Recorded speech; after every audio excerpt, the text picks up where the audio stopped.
everybody. Hello. I am your androgynous android game show host from the future, Nathan Blades, and this is the 4th broadcast of Escape to the Void Sea, a Blades in the Dark mini-campaign.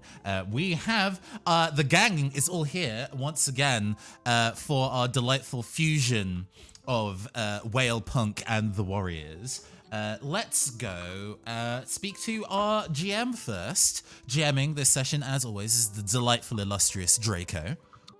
Hello, everyone, and welcome. Can't wait to get this over with you all. Mm-hmm. On the far left, the wonder in a pork pie hat, we have Ruben playing fish. Yeah, I'm on the far left. Hello, I should just stop describing.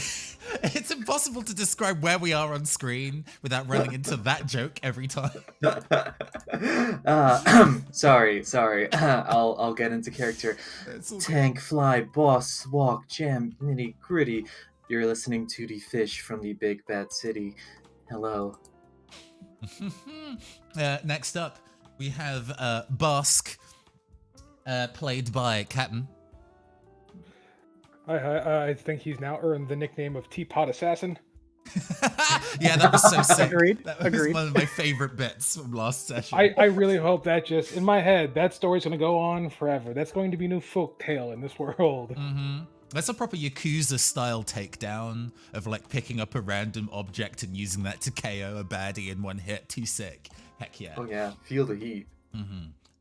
That's my character, AU, in the fancy dreads and the lightning bolt eyes in the middle there, but y'all already know who I am. But there, over to the right, there is the delightful Dashir Locklear, played by Tom. Dash's head hurts. Hope Dash's friends are alright. I might need to hurt somebody. Things are getting a little bit serious, a little bit intense. But I'm sure we'll be able to do all of that recap in the game itself. So let's pass over to the game screen and take it away, Draco.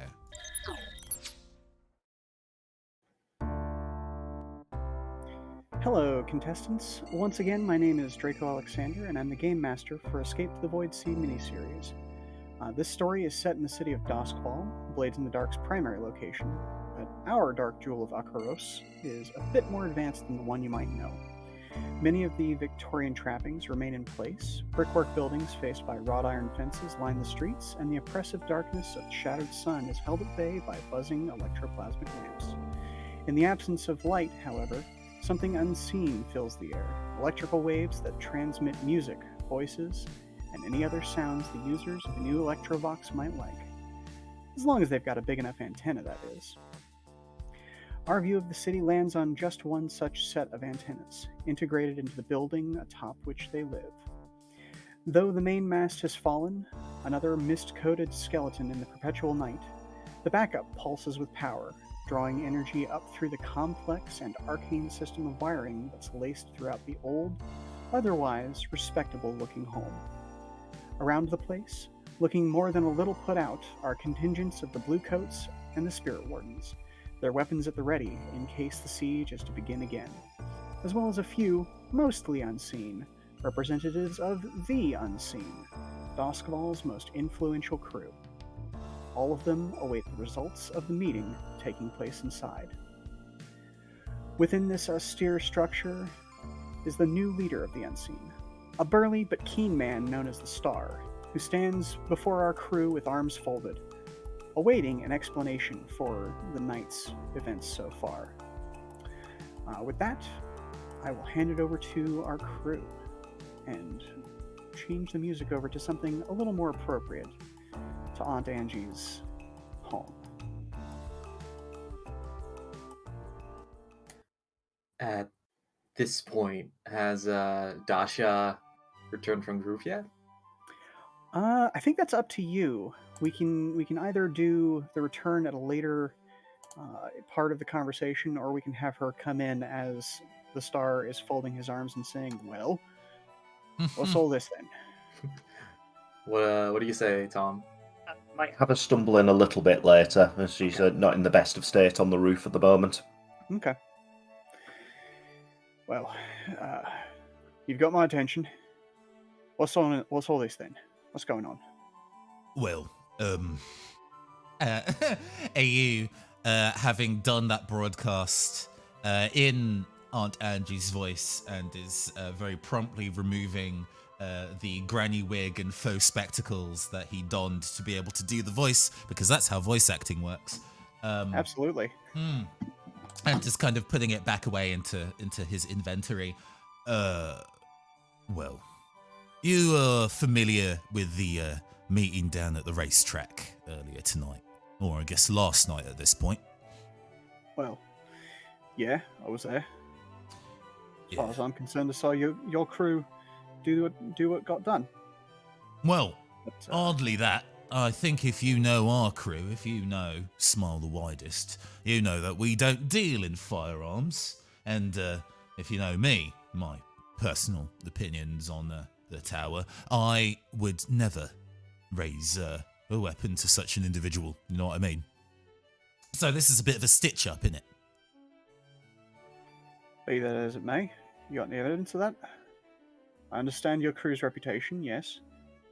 But there were a lot of witnesses. A lot of people saw or think they saw something. So I'm going to need something more to go on. God.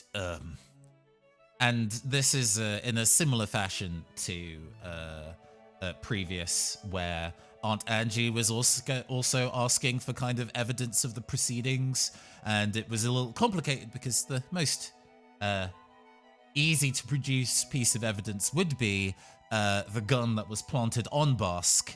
However, producing that, we specifically managed to go and hide that firearm amongst Aunt Angie's accoutrements, leaving us with actually considerably less evidence now. Well, if you go and speak to he's now surprisingly lost for words despite being the face of the group and is staring at the floor a little. Hello, Star. And Aunt Angie speaks up from the massive wingback chair that this little old lady has taken up residence in over the years, completely ignoring the gossip and book-covered bed that once was, her resting place. I can provide a little bit of evidence for you, but it's not going to be in the traditional way. They did pass something over to me, but I'm not necessarily going to speak ill or share everything that I have without permission, of course. And she looks to you all, but I can confirm that from various sources that they speak the truth. They were certainly pinned for this, but they weren't the ones who did it. Star kind of looks to her and looks back to you and says, all right. Okay. He scratches at some of the stubble of the night and considers his words before continuing. He says, right, well, judging by your previous dealings with the tower, miss, you are a friend to the unseen, and I regret the maliciousness that we've had to deal with your wonderful abode this evening. You can definitely tell that this is not a person who is used to doing all of the talking. He was not expecting to be elevated to this position quite yet. You say there's evidence, I will take your word for it. Look, but, mate, go for it's what all you need to do is go find the Foghounds. The Foghounds are, I think, in my opinion, he says, trying to keep himself relatively formal and restrained, the root of the matter here. There's a lot of bad blood between them and our respectable business, and I think that means that they were paid off to do some jobs befitting a ne'er-do-wells. You know who did the paying off? Well, I have my suspicions. It's the, and there's nobody in the room aside from everybody who knows this information Star correctly, right? Correct. It's my personal belief that the Hive were responsible not being invited to one of the biggest gatherings of businessmen. With all the scare quotes around that word, in the city.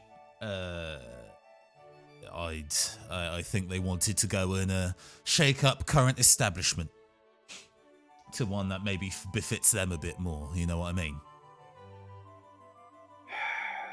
I warned the tower about that. Well, what's done is done. We can't change it, but we can certainly get to the bottom of this. How about this? You mentioned in that broadcast that there was some issues that we might find the responsible parties down in. I think it was Char Hollow. It's one of the other districts. Coleridge. Coleridge. Yeah. One of the main working areas. In the at the end of the previous session, Arthur, in an attempt to go and direct everybody else away from their particular exit path back to home base, suggested that if they did want to go and catch the smile the widest, is to go take a visit to Coleridge because they were last seen there. This is a lie. This is a big lie, but at the very least... Yeah, okay.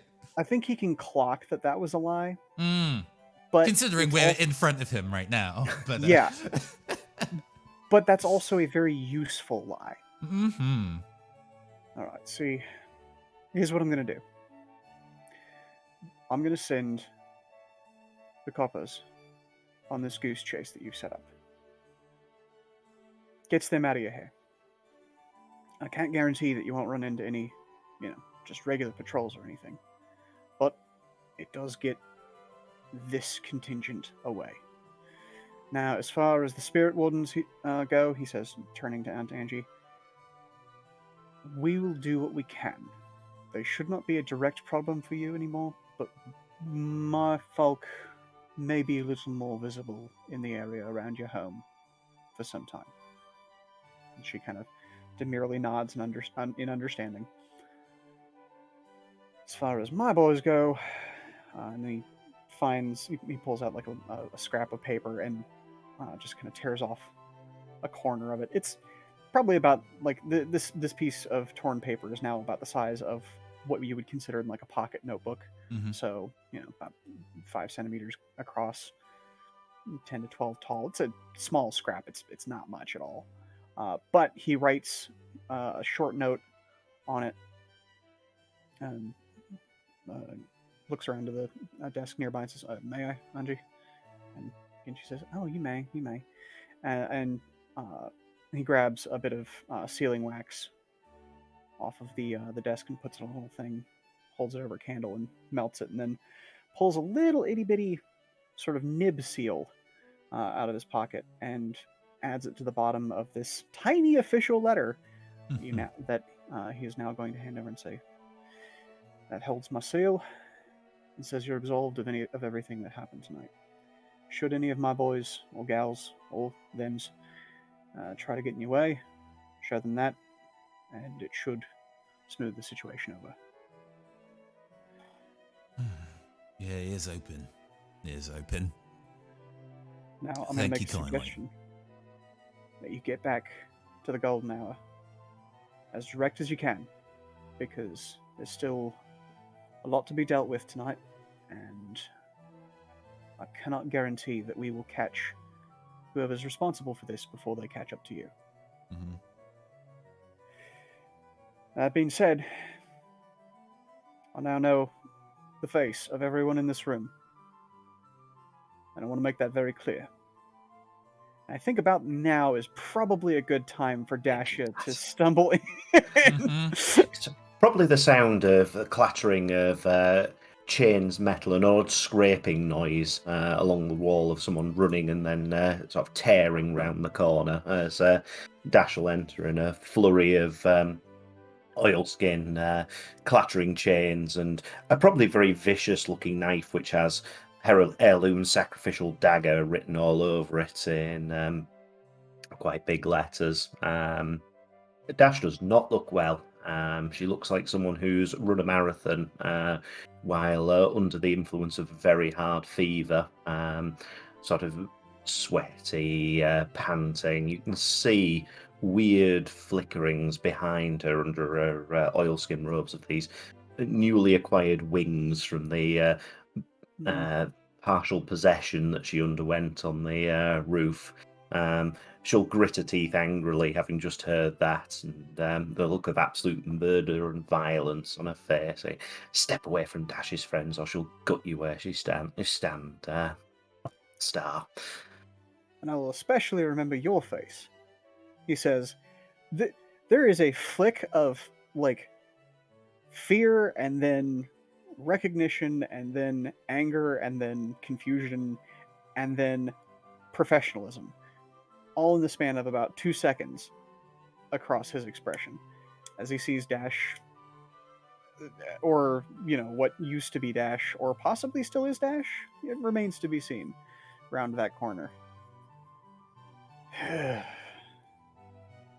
When Dash topples in, Bass will probably go pick them up and bring them to Fish, because Fish is like the healer as far as Bass is concerned. Yeah, Arthur's eyes kind of widen and, oh my god, what happened to you?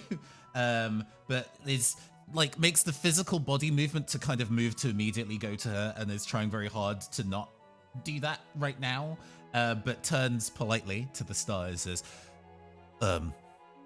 one of our members seems to have had an injury, and she needs treating very swiftly. So if you wouldn't mind, if business is done here, please leave now. Yeah, right. And he kind of heads over to one of the windows, and whistles down that just a signal of some sort. It's not clear immediately what it is, but anybody who chances to look out will see that arms have been returned to their various holsters, and people seem to be moving off now. Good evening, folks. He turns to Angie and nods his head to her. Good evening, ma'am. And he heads out and downstairs. Wait. Yeah. But before the start leaves, Bass will go. I saw the Hive take the shot. I saw them working with the Foghounds. They took away a bit of hope that I had felt during the little meeting. When you take comeuppance for this, I would like you to call for my services. He gives you a nod of respect. Right, you are then. We'll see what we can do. And Fish. then, Bass will nod back. Fish, in the meantime, has been very carefully studying a bullet that she has made. And upon Bask just like handing over demonically possessed Dasha over to them, just gives her like a once over with their eyes, just looking at what the damage is, what's happening. Just digs into their pocket, hands something to Dash, which is clearly a baggie of something, and just goes, "You look terrible, Dash. You need some drugs." Dash is fine, she'll say, keeping her eyes locked on the star like some sort of cornered animal. Get the impression she'll probably calm down a bit after he goes, but she definitely looks like she's running on fumes at the moment. Well, I don't think you'll be fine. Sit down, let me make you a cup of coffee, and take a look at what's currently, got a hold of you. Shulpan listing off something along the lines of body warped, spirit poisoned, mind fine, I'm in control, she'll say, voice dipping in a very concerning manner as she does. Oh my god. Don't tell me. And like Arthur kind of nudges into the conversation. And I think the familiar sight of a demon behind the eyes, Arthur having previously made a pact with the devil for riches, which just turned all his bones and teeth to gold. And that wasn't a pleasant experience the first time, and it still kind of hurts. So he's genuinely kind of concerned for like Dashia's kind of long-term safety. He doesn't know how to cure it, but is kind of just like, oh my god. How did this happen? I think Angie's over in the corner, kind of has picked up a bit of knitting, and is just like, not as easy as it looks, is it? Shut up, dead woman, she'll hiss under her breath. No, shudder slightly. It's Arthur's fine. eyebrows raise at dead woman. I don't think that detail has actually kind of been intimated to everybody else aside from Dashia and Bask. But he doesn't I mean, she did get quiet about it, but I'm Mm. fully under unstable trauma, so that's definitely slipping out. Dash will grit her teeth and say I'm not so weak-willed that I'd allow myself to be possessed by a lesser demon. Dash ate it whole, she'll say, and finally smiling in a usual, not particular happy manner. Fish returns with a cup of coffee for Dash, and sort of like tugging on her newly sprouted wings, will go, "There comes a time in any young girl's life where her body will undergo a lot of transformations. This is not that time. This is something way more serious. I think we're talking about demonic possession. What did you do up there? I need to know the source if we are to channel this energy further into you, so to complete the fusion between demonic and humanoid." She'll probably pour the entire bag of whatever dubious drug Fish has given her, not caring It's too much. sugar! Damn it. I've just ruined my coffee then. She'll probably taking it in a slightly shaking hand where there's her fingernails looking a little bit more clawed and possibly fingers looking slightly webbed than they were before. The aerial demon, the elemental demon I summoned, spooked by those Spark-right idiots. It tried to pass back through me, but my spell matrix caught it. I think it attempted possession and then failed due to fail-safes, she'll say, trying to look like she's trying to explain it, but her brain not quite firing all cylinders at the moment. Could I, based on this explanation, Draco, could I study this phenomenon? Yeah, go for it. Cool. What is my positioning? Let's go ahead and say that we are at we're in a controlled situation right this second. So we'll go controlled position. Let's say limited effect. Ah, nuts.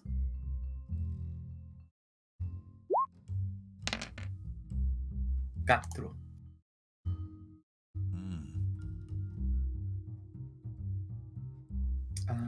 I want to say that Fish has very little experience with demonic possessions on humans. Mm-hmm. Like they have a lot of knowledge on demonic schemes, and may or may not be involved in several themselves. But this is an area of anatomy and medicine out of their wheelhouse. Okay, so I can give you a little bit of information about this. Yeah. Because you did technically do a minor success. So basically, this situation is. It's going to be a little. It's a weird one. It's a weird one. Because, as Dash said, this isn't a proper possession so much as the demon tried to go back from whence it came, and having come from Dacia, it decided to go back to Dacia, and didn't quite make it all the way through, and so now we're left with some physical effects, and there may be some psychological and other effects going on as well. But as you say, this is not exactly Fish's area of specialty. Okay. So. I look Dasha in the eye very seriously and go, this happened because the demon ran out of power mid-transference back to its own demonic realm. It is currently seeking more power for the trip back. If only you could lend it some of yours, it could complete the journey.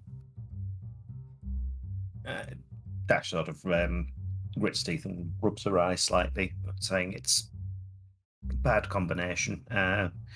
Demons are only dangerous because raw demons are very elemental creatures. It's only if you mix it with poison it with a human conscious, it's going to be a dangerous combination, she'll say. That's why you needed to leave post-haste, I imagine. And if I can, she'll say, I've got enough at my lab. This is partial apotheosis, she'll say, with a slightly far away look, rather than possession. You need to get back to your lab. Well, yes. We got to make Soon. ace then. You don't need to tell me twice.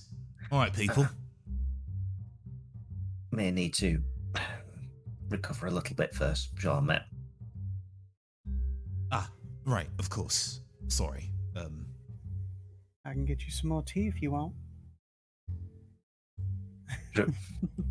I can give you some more drugs if you want. About your teapot, you might need to. Oh, I've got spares. And she pointedly, like, she opens a cabinet, and there's more china and various pots and things in there, and she pointedly moves past some of like the really nice intricate stuff with the flowers on it, and then there's one with like sort of a salamander design, and lands on this one that's made out of tin and pulls that out instead. And starts it to boiling. Yeah, good call. Bosk, we should go tidy up the front garden. Oh, I mean, I feel like that should be the Bluecoats thing. They lost. Yeah, but have you ever seen a tidy Bluecoat? No, I haven't. We're guests in on Angie's home. I think over the course of this, the how Arthur feels about Aunt Angie as a rival has softened slightly.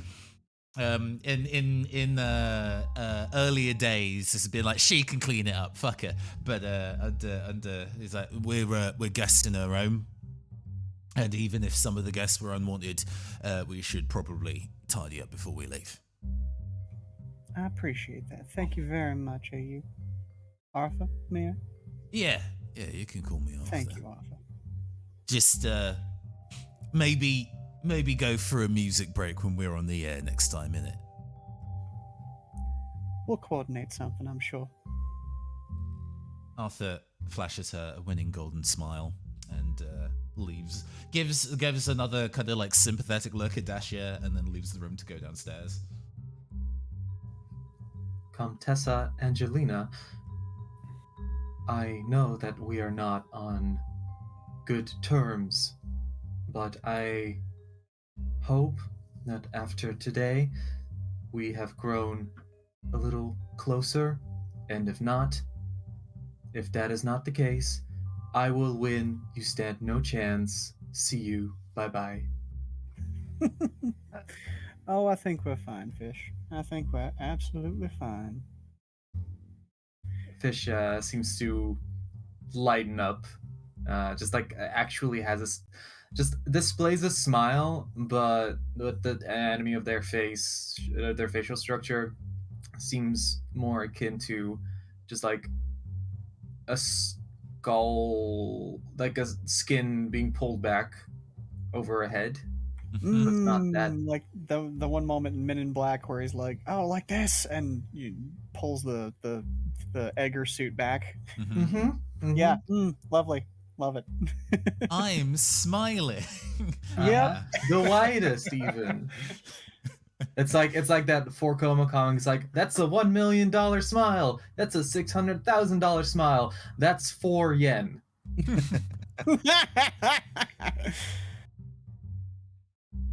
And with that, I think we can move into the downtime segment of this to bring together all of the things that happened last time and prep for the new stuff.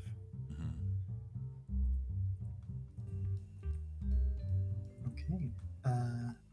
How does downtime work again? Yeah, no, we're gonna go through it. Okay, so let's see. You definitely had to deal with something with a group of a higher tier, and that was not a silent operation. So we're gonna go with 3 rep for the last round. If somebody wants to make that note on the cruise thing. Yeah, let's go pull that up. Yeah. 1 rep away from leveling up. Awesome. 3 rep. Cool. Oh, I already edited, so. Oh, right. My bad. Sneaking Let's extra see. XP. I think that as a result of all of the combat that happened the last time, and the fact that the Bluecoats and the Spirit Wardens probably scarpered out of there pretty quickly, they'll have left some equipment behind, and we will count that as 4 coin worth of equipment that you can disseminate amongst the crew. Woohoo. Oh yeah, because we spent, I think, all our coin in the last one, so we can now divide it amongst ourselves as we want. Nice. Let's see. I think that it would behoove you to perhaps pay a tithe to Aunt Angie. And so let's see. What tier are you now? I believe tier 2. Is that correct? Yes, yeah. So that's going to be tier -1 coin to the crime boss or a local of some sort. So I think you can leave a coin's worth of equipment, maybe to help modify her damaged radio or Electrovox rig. I think that works nicely. So that brings it down to essentially 3 coin that you gain from this job. I still have coin on me. You can split it amongst the 3 of you. Oh, okay. Sure. Thank you. Sick. Let's see. I think you gained 4 heat from this last one. Because that was really loud. why? It's high exposure, it's just on the streets of Brightstone where it's usually pretty quiet. You had both branches of the law after you. Whenever I punch a cop, my heat goes up, and I don't understand why. It's so I weird. thought it was very, very subtle what happened, personally. For taking out that many cops by proxy, you've probably reduced the amount of heat just because there's less cops to bother you now. It's unbelievable. You invite police into your home. You offer them tea directly to the mouth, and this is the thanks they give you. I vote that the small pop-up shop version of the Golden Hour be called the Subtle Teapot. Can we? I will remember that for the epilogue. Yep. Okay. So, what does that put our heat at? 4. We'd 4? leveled up. Excellent. That last time. Excellent. So that puts the 4 heat. And that puts your wanted level. We were already doing entanglements in a modified sort of way. So one thing I will say is, thanks to the stars, shall we say, modifications, the the wanted level of everyone in the group has gone down by 1. So at this point, only Bosk is still wanted for interrogation, because he had wanted for interrogation 2, unfortunately. But everybody else is now no longer on the books for that. So I'm going to have everybody roll 1d6 to see what sort of consequences we have to deal with. Ooh. That's This is a a one fortune roll? 1d6 fortune roll, right? Yeah, basically just do a fortune roll. Yeah.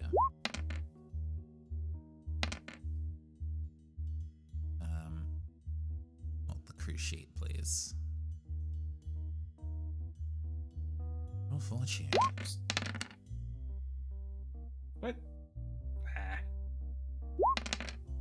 Jeez, Remember, low is good. Low is good. Rolling a 5 is pretty bad for me, but it's okay. We move. Okay, so let's see. We just removed the wanted for questioning from Dasha, so I think unfortunately we have to go with gang trouble here. Oh, that feels very fitting. The spot writes know where that demon went, and they're coming back for it. Or actually, because we had previously had you wanted for interrogation by the Bluecoats, you might specifically be wanted for interrogation by the Spirit Wardens. That makes sense. I think that makes sense as a special thing for you because of what they just saw happen. Presumably they think they're dealing with a random demonic possession now, and it's probably far, far worse.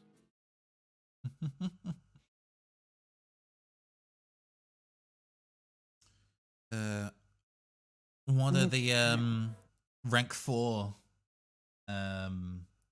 threats? That is going to be reprisals or unquiet dead. So reprisals meaning that an enemy faction is going to move against you all. Or unquiet dead, a rogue spirit is drawn to you. You're going to need a whisper or a railjack to deal with it, or perhaps deal with it yourself. I think mean, that both of those are pretty juicy and make sense. Like reprisals makes a lot of sense right now. Just because, and this counts for you as well, AU. Because you know both of you have, you and Fish, you being the face and Fish being the known concoctor of the things that the gang deals with under the table. It makes sense for both of you to have reprisals. And so that's going to be either paying 1 rep or 1 coin, allowing them to mess with your stuff, or fighting back. I'm fighting back, baby. Okay.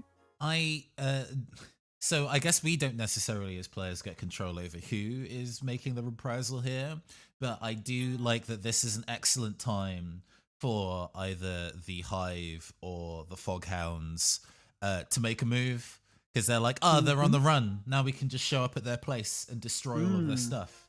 So okay, that might draw them out of the woodwork. Reprisals all around then. And then Bosk, why did you roll 2 dice? It did it automatically. I put in 0 bonus dice. No, I think it's rolling how many dice you're rolling for fortune. So you needed to set it to 1, right. But it's Gucci. We'll take the 1 since it appears to have been the first one rolled. And that is going to be gang trouble or questioning. You are. I mean, we could up you back up to 1 for interrogation 2. But I think that gang trouble equally makes sense here, because you would definitely now be known for that teapot move. Yeah, and also just because we haven't gone down probably as planned, like gang trouble makes sense, I think. Okay. So I'm going to say reputation for brutality.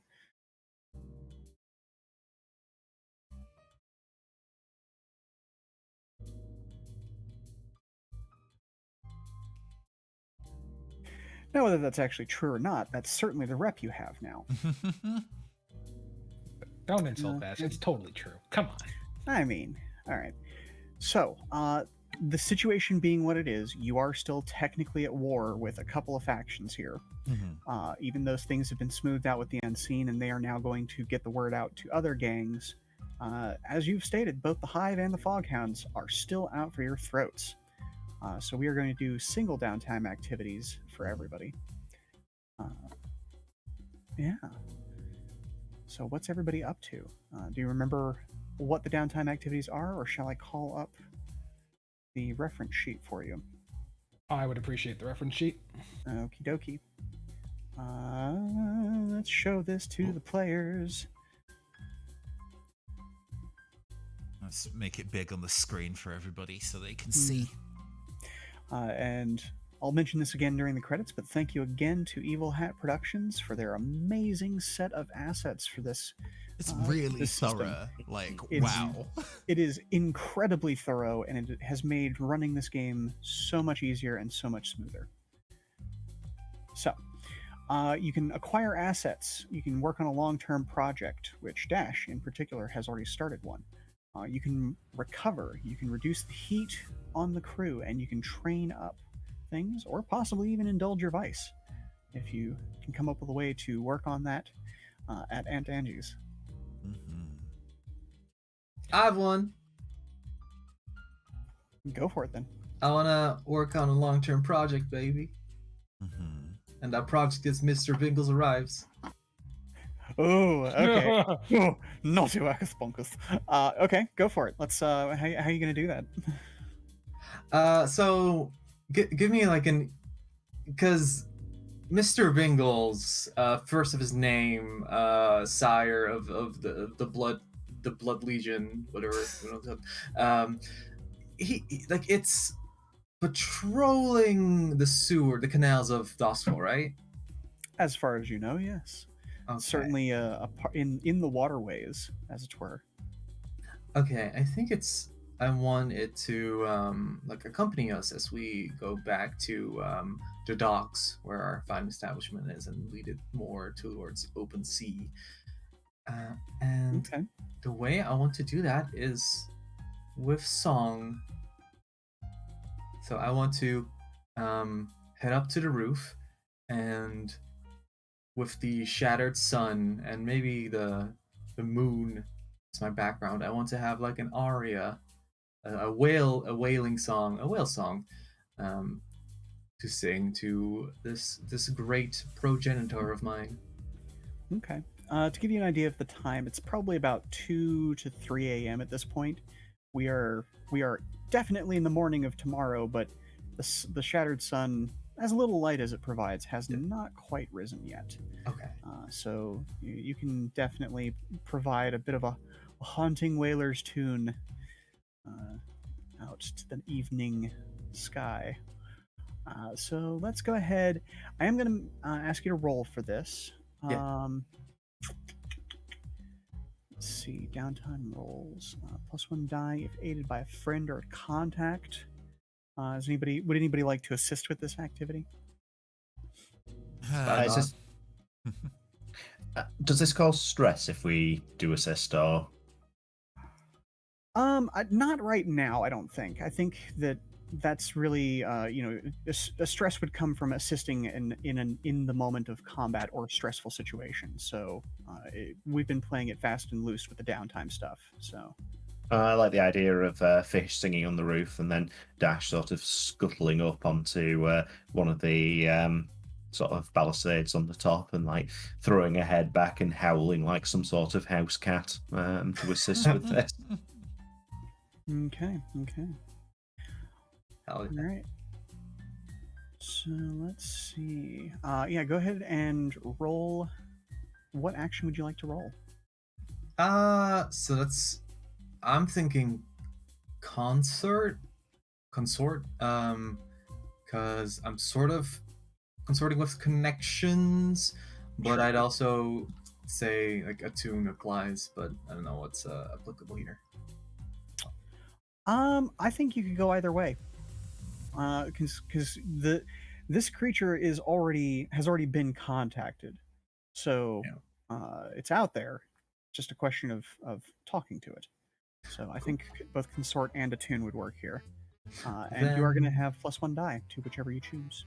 Then I'll take the one I already have 1 dot in, which is consort. So look at that. What's my position? We're going to be in controlled, and I think we're going to go with standard effect in this case. Oh, heck yeah. Oh, here we go. Here we go. Oh, 4. mixed. Okay. Okie dokie. I think whatever it is you hear, like the outside world here, the Duskfolians trying to sleep at 3 a.m. Are suddenly hearing is a discordant. The only applicable word here would be assemblage of notes and tones, but in Fish's mind, and I think like in the mind of Mr. Bingles, you hear the elegy of a lost little herring who was swept away from its school into the worst city imaginable, in the place where they eat fish for lunch, breakfast, and dinner, and then also to snack on it they have canned anchovies and herring and all this kind of stuff, all this maritime cuisine going on. And the elegy touches on like the dangers of being separated, of being lost, but also the powerlessness of trying to fend for yourself when it's an entire culture and an entire industry built around the consumption of your kind, the catching of your kind, and that all you need is a little voice in the night to guide you back home. Okie dokie. And that gets 2 more wedges of the Mr. Bingles Arrives clock filled in. Yes. Okie doke. So who's up next? I have like a downtime scene in mind, and I don't know if it mechanically ties to anything. I guess it would count as like stress relief, although it's not necessarily hitting my vice. We'll see. We can just do the scene, and Draco can decide what we actually get from it on the other side. Yeah, sure. That sounds great to me. Do that. So, Arthur has gone outside to kind of like go and clean up the various detritus left, the shards of now broken crockery, the twisted metal bits of an exploded ghost catcher's backpack that he ran a large amount of electricity through to detonate. And he starts clearing that up before Bask arrives. Assuming that Bask does actually kind of continue to go outside in the system with that. Yeah, he does. Without question. Yeah. And he looks very busied in it. But eventually, he kind of like his arms full of shards of twisted metal. He kind of stands up and is like, oh, God damn it. And he just kind of drops most of the things he's carrying. I've lost his voice. Hold on. Wait, yeah, okay, here we go. I knew this would happen eventually, but why does it have to be today of all days? Why did it have to happen at all? Shit. Kicks a shard of twisted scrap across the road. What's happening, Goldie? I knew that when we'd Nia's back turned to you. I knew that when we'd take on Dash to Smile the Widest, that someone would need to keep an eye out for despite my best efforts. Eventually, the whole demon thing would kind of catch up to us both. And he turns to you and he's visibly upset. I didn't think it would happen so fucking soon. I don't think Bask has anything that he can add to this moment. Like, this is all stuff that's kind of outside his scope of knowledge, and like he's aware of it existing, but like doesn't personally deal with it. You probably have enough Oh. in your wheeling and I'm dealing. working through it. Hold on. Oh, sorry. Yeah, like Apologies. it's a thing of like, the fact of the matter is that that's tomorrow's problem for now. Whatever this ends up being, we'll deal with it then, like we deal with everything else we dealt with tonight. We just have to keep going forward. Have you ever even felt what a demon is like inside you, Busk? No. And I think you know I haven't. No. And it's real fucking difficult to describe. Kind of tossing away the remainders of the scrap he's carrying and kind of moves reasonably close to you. And you can see that he's just crackling with electricity. I no longer have that thing inside me, but I still remember what it fucking feels like. It's miserable. And I mean, shit, if it wasn't for her, that probably would have killed me. And now something's got her. I want to be able to do something for her, but I don't know any of that demon connection shit. So I just have to stand here and watch her fucking suffer, and I don't. Ugh. Then, like I said, we'll figure it out. We'll find something. We'll talk to someone. Like, this isn't the end. Dash says they're fine, which, fine, put on a brave face, I get that, but hell, the night isn't even over yet.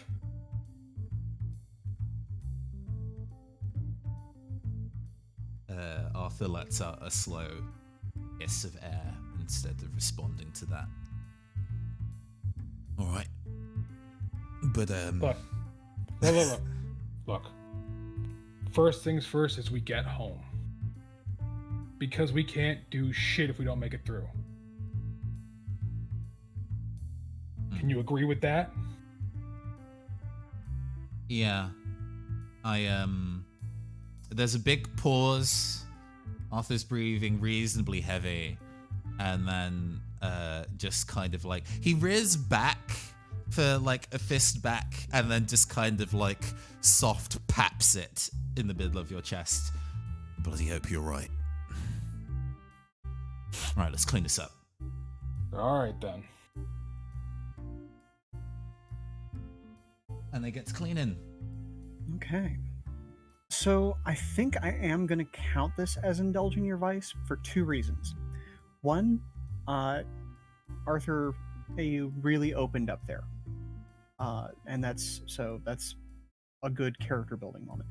And two, you're helping to restore some of the luxury and the beauty of Angie's home, which is part of your vice. Mm-hmm. So it's a very expensive house. You don't want to leave it with a silly detritus and blue coats around. So what will the neighbors think? I know, but it's one of those situations. I think if it had only been one or the other of those, it wouldn't have counted. But with both of those, I think I'm going to give it to you. All right, thank you. Yeah. All right, I'll go indulge my vice and hope that I don't roll a 6. There aren't any bonus. Wouldn't that be just the way, though? I mean. I don't think it says bonus dice. I can't remember whether it's I need to set that to 1 or whether that's on top of the one I already get. That would be on top of the one you already get, and Right. Bosk was part of this, so I'm gonna give you a bonus die. Okay. Ugh. You know what? You know, it was fine. Yeah, it's better than nothing. I would rather only recover 1 stress than overindulge. So I wish Bass could give a good proper emotional speech, but yeah, that was a 1 point of emotional support. Can you critically fail relieving stress? Yeah, you like need more stress. I like the idea Stress of this style. being like a Persona style social link, and it goes up like half a point. You get the standard dialogue like, "I loved hanging out with you today, Bosk." See you tomorrow at school. You just leave. Mm-hmm. Anyway, that's me. Okay. Would you mind if I sneak in next? Because I feel following that conversation, it's probably a good. Like I said, Dash, I feel indulging my vice might be a good look at this point. Mhm. Sure. So- What you got? Dash up on the rooftop, doing your fish, finishing off their thing. She'll finish off and slightly shake her head and look to fish and just Dash going for a walk. I'll be back soon. We'll promptly disappear off the edge of the roof. Sound of like her climbing equipment and thick claws scraping down the side of Angie's lovely painted manor. Mhm. Probably cut to a scene. At this point, from a sort of mechanics perspective, Dash previously had indulging vice, which hadn't actually come up, was thieving books of dubious nature. However, this changed since a little transformation, and now just reads "feed" in capitals. She'll probably be a moment as she scampers down to one of the waterways. Be a cut as she's sort of standing over the edge, looking into the water, looking into her own eyes, and not quite recognizing herself a bit. And then the water getting broken up with sudden speed as she plants her hand in, pulls a fish out of the water. We'll get like a camera close up as she brings it sort of wriggling towards her mouth. And then a sudden cut of somebody who's walking the canalways at this time of night. I assume somebody, Draco, returning from a party, or I don't know who you'd have wandering the waterways at this point. Probably somebody returning from some illicit tryst at 2 and 3 o'clock in the morning. And Proper walk of Yes, shame. Yeah. Yeah. Either, There he well, gets- I mean, maybe walk of shame, maybe still enjoying the afterglow. Who knows? Mm. And very much not the kind of person who wants to see what they're about to see. I'm sure. I don't know, because there's probably a look from the fish and a look to just Dash's teeth, and then spreading into a grin. Dash is very hungry tonight. And then a laugh. They'll possibly cut to black at that point, or if Yeah. that's all. Mm-hmm. Right. Okay. So let's go ahead and indulge that vice. No bonus dice. Two. 2. Who has 9 stress? Jesus. Dash currently has trauma, so Mm. I assume that doesn't just go away. No. No, that's permanent until your character retires. Oh, lovely. Mm-hmm. Now, I've taken unstable as the trauma of choice. That tracks. Okay. And last but certainly not least, Bosk. Yeah, I mean, he's sitting here thinking about it because I've basically indulged vice at every opportunity I've had a chance. I think this is actually the first time he's not going to. And I think I think train is an option. Mm-hmm. He probably, after having talked with the star, probably this is the closest he's had to a real breather where he doesn't feel like he has to like be ready for a fight immediately. So probably just after he's helped picked up whatever crap is outside, just like a little bit of like shadow boxing, just to kind of stay warm, but like he's not looking to really, guns blazing for the next thing. Sounds good to me. So go ahead and mark 1 XP on an attribute or playbook track of your choice. Boom. I forget, does Bosk, because I know Bosk only is the guinea pig for Fish's experiments, but does he regularly use or just stay clean? It depends on any given scenario because Fish did offer him something when we got to the meeting, when the night started so long ago. And he declined that because he didn't feel it was the appropriate thing to have. But like when we got to, I think it was the coffee shop before here, Fish offered something and says, yeah, check into my veins, let's go. Yeah. Gotcha. Okay. And with that downtime marked up, I think we are going to move on to the next part of our activities for the day. So, it's clear where you need to head from here. Back to the docks. There's a relatively direct route nearby, a bridge that leads straight across into the next district. And then it's just a hop, skip, and a jump to home from there. So let's take a look. The bridge, much like many others, is known to have a few merchants on it. So that may affect how you want to do this. So let's choose a plan, shall we? Real quick, Boss will turn to Dash and say, are you good to move on your own? Few minutes after Dash has got back from her midnight excursions, presumably smelling of the canals, and with a few odd stains on her. No, actually, no, she's wearing an oil skin, so she's probably actually relatively cleanish at this point. She'll look a little bit more relaxed than earlier. The sort of feverish looks receded a bit, but she's probably got like almost permanent bags under her eyes at this point. But she'll give Bask a reassuring smile and say, and Dash is fine. We'll just get to my lab. That'll mean I can stabilize things a bit. Okay. Specifically, is Dash limping or anything like that? Not so much. She's probably moving as though everything aches. It's probably more the she went sort of if you go to the gym and do far too much exercise very stupidly in a way that's not particularly done well for yourself, so everything's aching. But as I said, Bask will probably be able to see these weird wings that have sort of emerged, which she's probably going to spend a bit of her gear sort of putting effort to hide, but it probably just looks... There's a few sort of physical warpings that are quite obvious that probably look quite painful. Okay, as I said, just wanted to make sure can go. So if you're good, we're good. I'll be fine, just say. Don't worry about Dash. Okay, so given the trajectory of the evening, I can see this being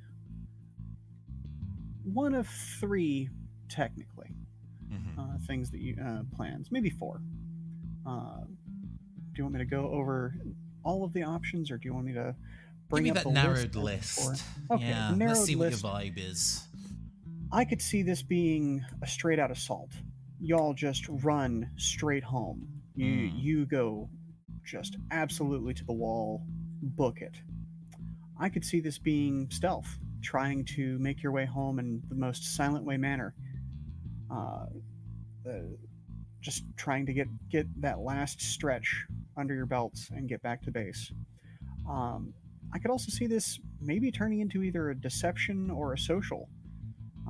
Social is kind of the one that I'm most shaky on, but deception I could definitely see. You've already laid the groundwork with establishing a wild goose chase for the various bluecoats and people to be on. So if you could figure out a way to continue that even as you move towards your home base, I could see that being a possibility. But that would require a little more planning on your part, and some careful negotiation and all that fun stuff.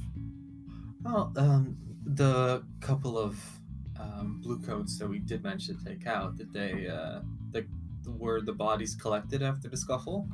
Oh, 100%. Whether they were still conscious, or whether they were still alive or not, they would have been dealt with in some way, shape, or form. Okay, so no costumes or uniforms up for grabs. I mean, this is a game that has flashbacks in it. So if we want to say that we did obtain some outfits, we absolutely can. And Angie's costume closet. This is an aged debutante who has been to many a costume ball in the past and has had many suitors over the years who probably left a few articles of clothing here and there. So it's possible. It's possible. Gross. I mean, No, I'm there for it. If we can get one final dress up scene, we can sneak it in, and I'm there for it. Yeah. I like the idea of it being a deception. If it can be a deception with the energy of an assault, where we're like Right. aggressively cosplaying, then I'm Okay. into that. Yeah. I can dig that. I can dig that. Okay. So let's see. I know we can get AU and I was gonna say I know we can get Dash a uniform, but given Dash's more recent updates, shall we say? So I was going to let's- suggest. I was Okay. going to see for Dash if she could pick out some maybe what's the slightly nuts church in the apparition. I want something almost monastic robes. Also, actually, no, they're probably something along those lines. The ecstasy of the flesh. Yeah, the Church of the Ecstasy of the Flesh. I feel they'd wear less clothes than a monastic robe. You'd think that, but it's all latex and leather actually. Yeah, very very battle nun. Very much Jane. battle Well, nun sort of situation. So I think she's probably getting some assistance from anyone with tailoring ability or. Because Dash is smaller than Boss would probably offer Dash his jacket just as like a big kind of overcoat thing that they can tuck into. Yeah. Okay. Fish also has legit tailoring skills. It was hinted at like in the first episode, I think, but he has like a dyeing station because her the natural secretions of her very normal human skin decolors or discolors the clothes she wears. Okay. All right. So at the very least, we can get Dash covered in this peacoat and a few other garments that can be gotten together. And Bosk, there are enough burly strongmen in the service that we can get you a uniform. So okay. It feels so wrong, so wrong. Oh yeah, and yet at the same time, so right. The authority, prestige. Look at those brass buttons. Anyway, Even as a name tag. Oh my god. Oh, It just feels like we'd have to take a resist roll if we wear these for too long. the temptation to go legit, or at least to be part of a crew that has more pull. Because as we all know, in Blades in the Dark, the Bluecoats are just another street gang, really. Yep, and just in Blades in the Dark and nowhere else. Everybody immediately looks at the camera.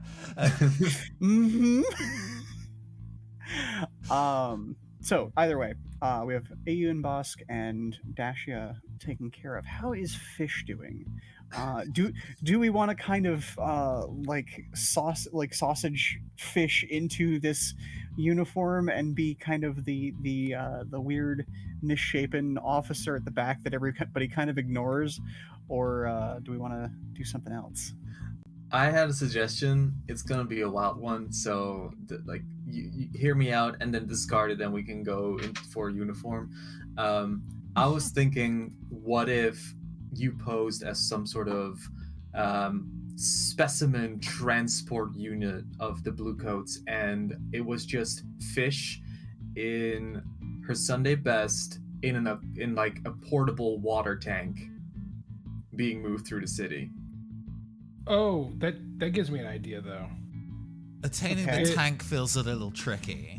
As opposed Yeah, to because just, that feels like a little complex and- handcuffs, but like, What if yeah. we're dressed as Bluecoats as security and you are just dressed to the nines? So like AU and Bots are like all uniformed up, and like Dash and you are like our charge that we are escorting through the city because it's this city. I like how you got there from put me in a fish tank, boss. Yeah, Well, no. we were escorting you, so who else gets Yeah. escorted? From put me in a fish tank to put me in fishnets, I understand. No, that's offensive. I take offense to that. Come on. No. I mean, listen, no one's gonna kink shame. I like that. It's fun enough, I I can even get you on a hook. I did have a brief like mental flash of fish where like in the you know what's the Blackadder? Mm. No, the Victorian era and all Yeah. the pomp and circumstance and the wigs and the makeup. I did have a brief flash to fish wearing something like that. Okay. Okay. Yeah, so like Fish is the VIP, Dash is just their urchin that they've adopted for whatever reason. They go get stuff, all that stuff. And then AU and I are, the guards. I like it. Alrighty. Well, sounds like we have made a decision then. So we will be going with the deception with a little splash of assault, should it come up. You are moving into what is decidedly your preferred hunting grounds, since you are headed towards your home district. So we will go ahead and okay, it's going to be one die on gathering information. Contributing to hunting ground score. Okay, cool beans. So I'm gonna add that to the engagement roll instead because I want to deal with the gathering information thing. We are moving too quickly for that. So what is everyone's loadout going to be? It's time to do that reset. Oh, I'm carrying. I'm sticking with I'm normal. heavy. You have the room to go and carry extra, I guess. We're gonna stick with normal for this one. Oh no. If we're blue coats, let's go heavy, and then I get to actually use lots of different items on this episode. That'd be fun. Okay, yeah, let's go heavy. I think Dash is probably going to go light as it seems to fit her. I assume that some of her load has been taken up by having to wrap her wings to her back or something equally similar. What do you mean being possessed by a demon cuts my inventory in half? I didn't realize that this route was going to be more difficult. Yeah. You open up your inventory, you press I, and then it just hi, I'm in here now. Having to pull a hat down for little horns poking through now. It's like combing a hair over it. And... Yeah, suddenly headgear is unequipable. One pocket is just filled with that eye and is like, hey, you can't put anything in here, it'll poke me. I need to see. Very good. Okay, so let's take a look. All right, that's everybody's loadouts cleared and turned over. Let's see, fortune rolls for the engagement. You would have, okay, we already did +1 for your preferred hunting ground. You'd get +1 for assistance from the unseen. You are going to lose 1 for factors that I can't tell you about right now. So you are currently at an engagement roll. Is just going to be fortune +1 die. Who hasn't rolled the engagement roll yet? I feel like we've done 3 out of the 4 of you. It might have been Tom? Yeah. Yeah, I think I did. Yeah, Tom. Oh, I have enough. Right. Okay, I shall roll the fortune. Oh, that'll be 2, won't it? Sorry. Is that rolled? Oh, hang on. No, it's asking me for notes. All right, there we go. Hey, 5. Okay. Hey, fantastic. Okay. So, we are in a mixed result, so we are in a risky position to start out with. But you know what? This is a good thing. This is much better than the desperate position we have started in the last couple of times. I mean, I think it'll work out just fine. Right. Okay, so let's go ahead and move you over. We're just going to go ahead and put it on the docks.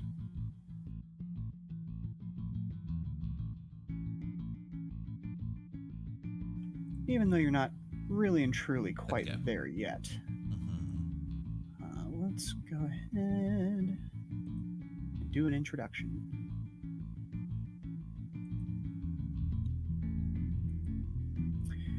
Usually a place of joy and happiness for the crew, this bridge is encrusted with shops hawking wares for the ships that come in at all hours of the day and night, as much as those two designations have meaning anymore. Now, however, you can't help but notice just how many stalls have the small insignia of a bee on their signs, leaving you to wonder if these are just people who pay for protection, or if news of your arrival will spread through the whisper net of informants back to the business barons that orchestrated the night's events. The bridge is particularly packed tonight, a full market. Instead of the open central pathway, what sits before you is a maze of possible enemies. So, what's your first step going to be? And how are you going to engage with this? Urchins run around amidst all the stalls. Hawkers call for people to buy their wares, and others are just setting up for what should be a new day in the market. So, hopefully you can see that I have a cross the bridge clock already engaged. So we'll go through that thing. Who would like to take an action first to get you partway across the bridge? Just real fast. Mr. Bingle's arrives project clock needs 2 more pips. Oh, you are correct. I will take care of that. I think since the docks are our ends, our neighborhood, we can consort is going to work really, really well here, because these are people that, for the most part, Arthur and the Smile the Wildest in general hopefully know. So I think this is kind of the opportunity to sow the seeds with some of these kids and urchins like running around in the streets on this side of the bridge. Arthur goes and flags one down. They don't recognize him initially, and then he kind of pulls away the cap, and then his 2 like dread front bangs kind of fall in place, and he gives them a wink, being like, "It's me." Yeah, I think initially you even get a rock thrown at you because you're, "Oi, copper!" You know. Oh shit! Sorry, Arthur. Your aim's getting better. Thanks. It kind of scuffs the ground. It's hard to tell, exactly which urchin this is. They are all covered in, various coal dust and the leavings of the various jobs they are forced to work as a means to get by.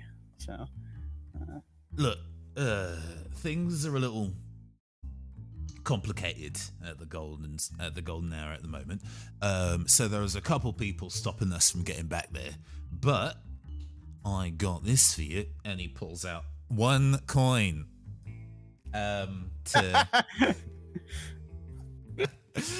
Sorry, I am always tickled by that gag. To be like, I've got 1 coin. I've got 1 coin for you if you'll make sure that anybody who is on Main Street leading up to the house, that they run into some trouble. I'll let you decide what trouble it is, just as long as they're a bit waylaid. Oh gosh, I love 1 coin. This will be great. I'll take care of it for you. Yeah. Yeah. How about you go and let the others know? And I'm happy to make a consort roll to see how well this disseminates among. Yes, let's do that consort roll. And since you did spend a resource, and I love the idea of like, on camera, you reached into your pocket and pulled out like a blurry object that has like it's a like this is something that you find valuable. The writers' room were like, "Oh, we didn't do the world building for this. What do we even do? Just put a blur and then make it like postmodern. It's fine. All right." Yep. It's mosaic, just to suggest something. You do realize that there's going to be a bunch of Tumblr theorists about it being something like obscene, right? We don't have the budget. Just make it what's happen. Tumblr in it? Okay, here's what we do. We make it like a Coca-Cola can, and then we say if anybody asks us, "Oh, well, we had to blur it because we didn't get the rights to use name brand." Yeah. This is why you're assistant producer. I'm so glad I took you on. And since this is like 19th century Victorian Britain, Harbour Oh, Town, yeah. there's just like a stagehand with a black bar, like holding it in front of the object. There are so many layers to this metafiction. Good God. Oh yes. Oh yes. Okay. Okay, Introducing our fifth player, the stagehand. Uh, but yes. What is my position for giving one your- coin? Position is still going to be risky. Mhm. Or excuse me. Yes, your position is going to be. Yeah, your position is still going to be risky, but because you added coin into this, I will upgrade your effect from standard to great. Cool. Let's go for it. I'm pretty happy with my 2d6. I don't think I need to push myself just yet. Things haven't gotten entirely cuckoo bananas yet. We're still in the tense music, not the oops music. Hey, that's a 6, baby. Hey, very nice, very nice. Okay, so, yeah, you do it. You do the thing. You get 3 ticks on the bar. And there's we get like a chain of essentially kids doing kind of like telephone to kind of pass the message around, and them all setting up their little Home Alone looking ass hazards in advance. Oh yeah, that and like the kids' version of like Thieves' Cant passing this message along that hey, you know, like the guys from Smiler back, the gals from Smiler back, the them's from Smiler back. They're finally home. Oh, you know, all this bad stuff that's been happening all night finally coming to an end. All right, so who's up next? I have an idea. Sure. Specifically so that I can get a lantern as my gear. I am hoping for like a railway lantern, if you're cool with that. I basically want it to be like my policeman's flashlight. Sure. Like, So- we're talking kind of like a hooded lantern situation where like even if it's fully lit, you can kind of adjust the amount of light coming out of it, or like paint me a word picture here. More, I want it to be a kind of lantern where it has like that spotlight going on. So like I said, more like a flashlight, so that if anyone gets too close, I can kind of shine it in their face so they don't actually see me, and just command them to get away in like my cop persona.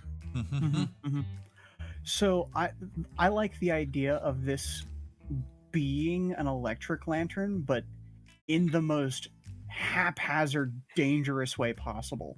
Like, I don't know if anybody else has ever heard the joking idea of a high resistance air gap in the system, being that it's unplugged. Well, right. The only reason that joke exists is because there was a time in which low resistance air gaps existed, specifically designed to create electrical arcs. And I like the idea that this lantern has one of those inside it, where it's just a pair of prongs that it's not actually lighting up a bulb or anything. It just creates this weird electroplasmic glow that is probably not safe, but is hella bright. So, does that work for you? Yeah, exactly. So, Cool. like I said, it's all. Yeah. It's all just to like distract, and then like I said, I'm commanding them to move along, clear the way, kind of thing. So definitely the command thingy. We be marching. Cool. Go ahead and roll for command. This is risky position.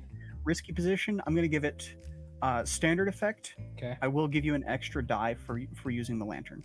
Sweet. Bam.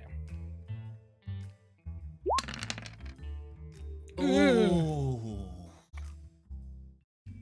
Weird That's snake rough, buddy. eyes. This is what I get for not punching something. God damn it. So, let's see. I did just describe a dangerous ass lantern, didn't I? Fitting. I think that after everything you've been through tonight, you don't quite turn it on properly initially, and so you go to flash this at somebody, and you didn't prime it properly, and there is something wedged in the arc. Just a piece of paint maybe got jostled loose over the night's effects, and it transfers the power of that arc to its housing and shocks the shit out of your hand. Um, Oh, I can get Which- there a little better. Okay. Because he's Basque, he'll also have like a billy club, because sure. And like he goes to like shine someone's face, tell them to go away, and like goes to knock the lantern with the billy club as kind of like a gong or something to get their Clang, attention, clang. Mhm. and that smashes it just a little too much. Yeah. So Fuck, let's see. I would normally, in this case, be like, you should suffer, level 1 harm, electrocuted. But you're Bosk. And that means Oh yeah, nothing you just to resist. Well, I mean, you can go more than you can make it a level 2 harm, because I think if this was something that would electrocute a person, I yeah, think that's okay, pretty fair. pretty severe, and it lowers to a lesser effect because Bask is Yeah. Bask. But Okay. Yeah. We'll do that. We'll do that. Because I don't want to take this awesome new lantern away from you immediately. I think. Yeah. I think we'll do level 2 harm, which is reduced to level 1 harm. Let's take a look at some of the harms. First harm I've taken all game. I know, right? It's crazy. Let's see. So this is lesser. How do we want to describe this? Twitchy? sparking. Shocked? Shocking. Yeah. Like, is this some latent crackling, or are you like singed one? I think singed makes the most sense. Singed and a little bit of numb. Yeah, exactly.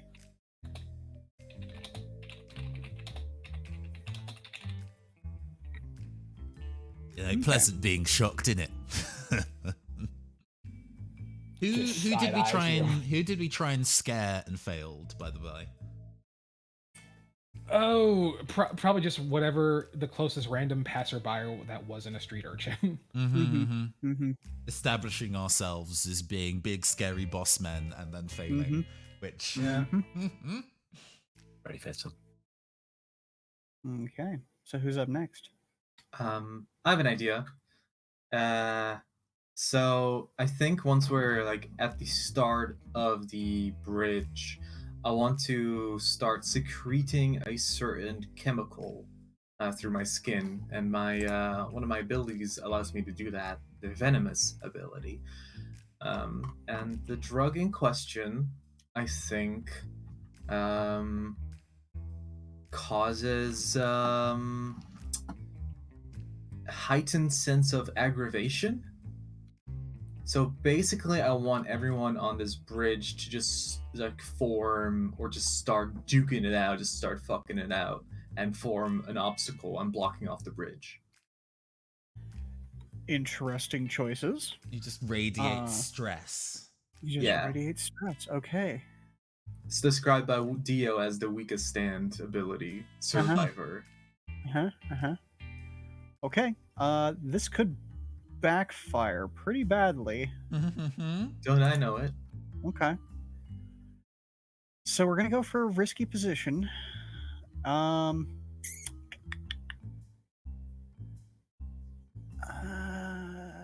think I have to give you. This is a tough one, because this feels like a limited effect situation, because it does create an obstacle, but that doesn't help you necessarily cross the bridge. You're right. It would definitely change the situation on the bridge, however. So. Yeah, I'm just thinking like I don't want to be we don't want to be pursued over the bridge, even if our disguises inevitably fail for some reason. Yeah, and that's that. Like I this goes towards that, which is the reason it doesn't have zero effect. But I do think it's going to be a limited effect unless you want to perhaps trade position for effect, or take a devil's bargain or push yourself in some way, shape, or form. I'd love to do all three. Okay. So that's going to downgrade you to a desperate position for standard effect. So if you're going to push yourself, are you going to try to raise that effect level again with that, or are you going to try to add dice to whatever you're going to do? I'm going to raise it to great effect. Okay, you're raising it to great effect, so go ahead and take 2 stress. And the devil's bargain would be adding a die here. So I think the devil's bargain here is that your comrades are also at least somewhat affected. Yeah, I was going to suggest that too. Disability. Yeah. So before I hit submit, I do want to like, just make sure because this is a wild card, and Mhm. like now I realize like wow, we chose deception. This would destroy it. I'm willing to just pedal it back just because it would like I don't want to be the only one steering the scene into one direction when everyone else is like, oh, let's keep up the deception, you know. I mean, you can probably change what the thing is. It could be soporific, for example, so it's Right. making people sleepy rather than angry, which is a little easier to kind of maintain. If a fight breaks out, Mhm. that would be hard to cover up. Yeah, But if yeah. everybody is tired at 3 a.m., well, then they've just been partying hard. Yeah. Okay, yeah, I think that's a really good suggestion. I'm gonna puppy dog eye at our GM Draco here. Can Sure. I do that? Okay, cool.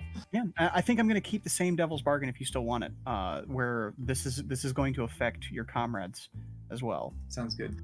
Yeah, no, all that you hear from Fish before like a light pastel purple mist emanates from underneath their gown is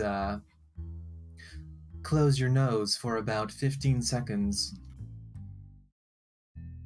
Uh.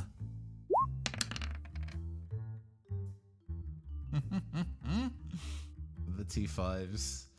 I think it takes a second to process what you're doing, but by then Arthur has taken at least a lungful of soporific air before holding their Mhm. breath.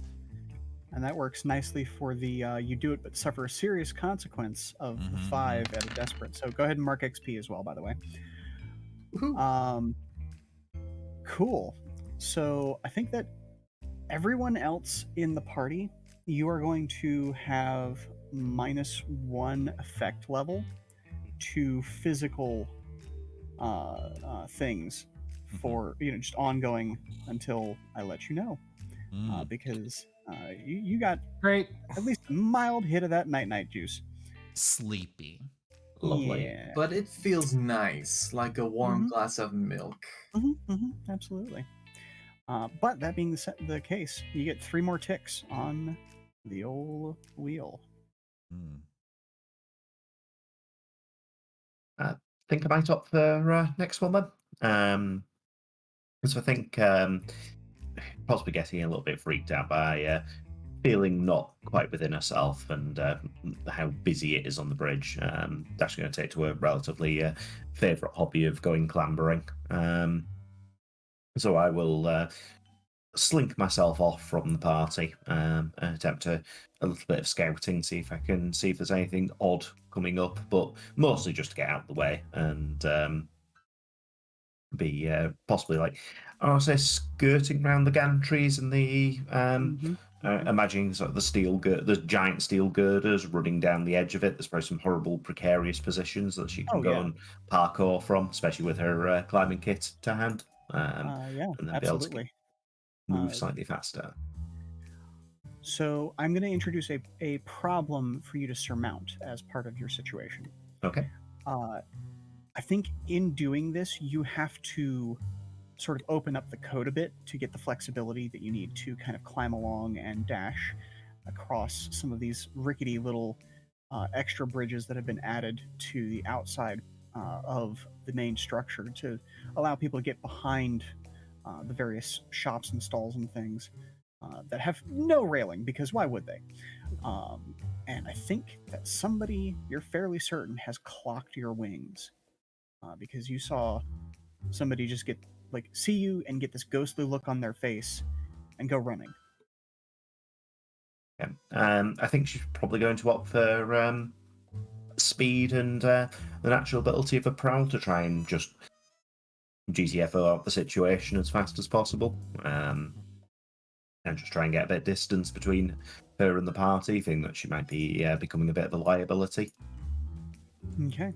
So you're gonna essentially act as a distraction at this point, then. Yeah, I think so. Okay. You've been clocked. May draw attention away. Okay, cool. Okay. So, what would you like to roll about it? I think Prowl's generally the one I've been using for her various amount of parkouring and climbing feats, so I think I shall stick with that. Okay. We're gonna go risky position, standard effect. Okay. And would you like to push yourself, devil's bargain, anything like that? I don't think I've got the stress to push for. I'm tempted by a devil's bargain though to spice things up a little bit, as we've been getting away with things quite well at the moment. Oh, Okay. just to check, Tom, when you maxed out your stress and gained a trauma, that resets your stress track. Oh, does it? Yeah. Oh, Otherwise, you would just always be gaining new traumas every time you gain stress. So, I mean, but isn't that a little bit of truth to that? Yeah. yeah. I mean, Yeah, you know, that's fair. That's fair. just so you know, you don't have to kind of always be like, I can't gain stress anymore, because you've reset it if you've taken a trauma. Thank you for telling me that. That'll teach me to read the rules properly. So I think no, I'm still tempted by that devil's bargain though. If there's anything good that could be offered, as Dash decides she's going to attempt to draw attention away from the rest of the group. Okay, let's see. I think that the devil's bargain here will be that this is somebody who knows a previously good contact,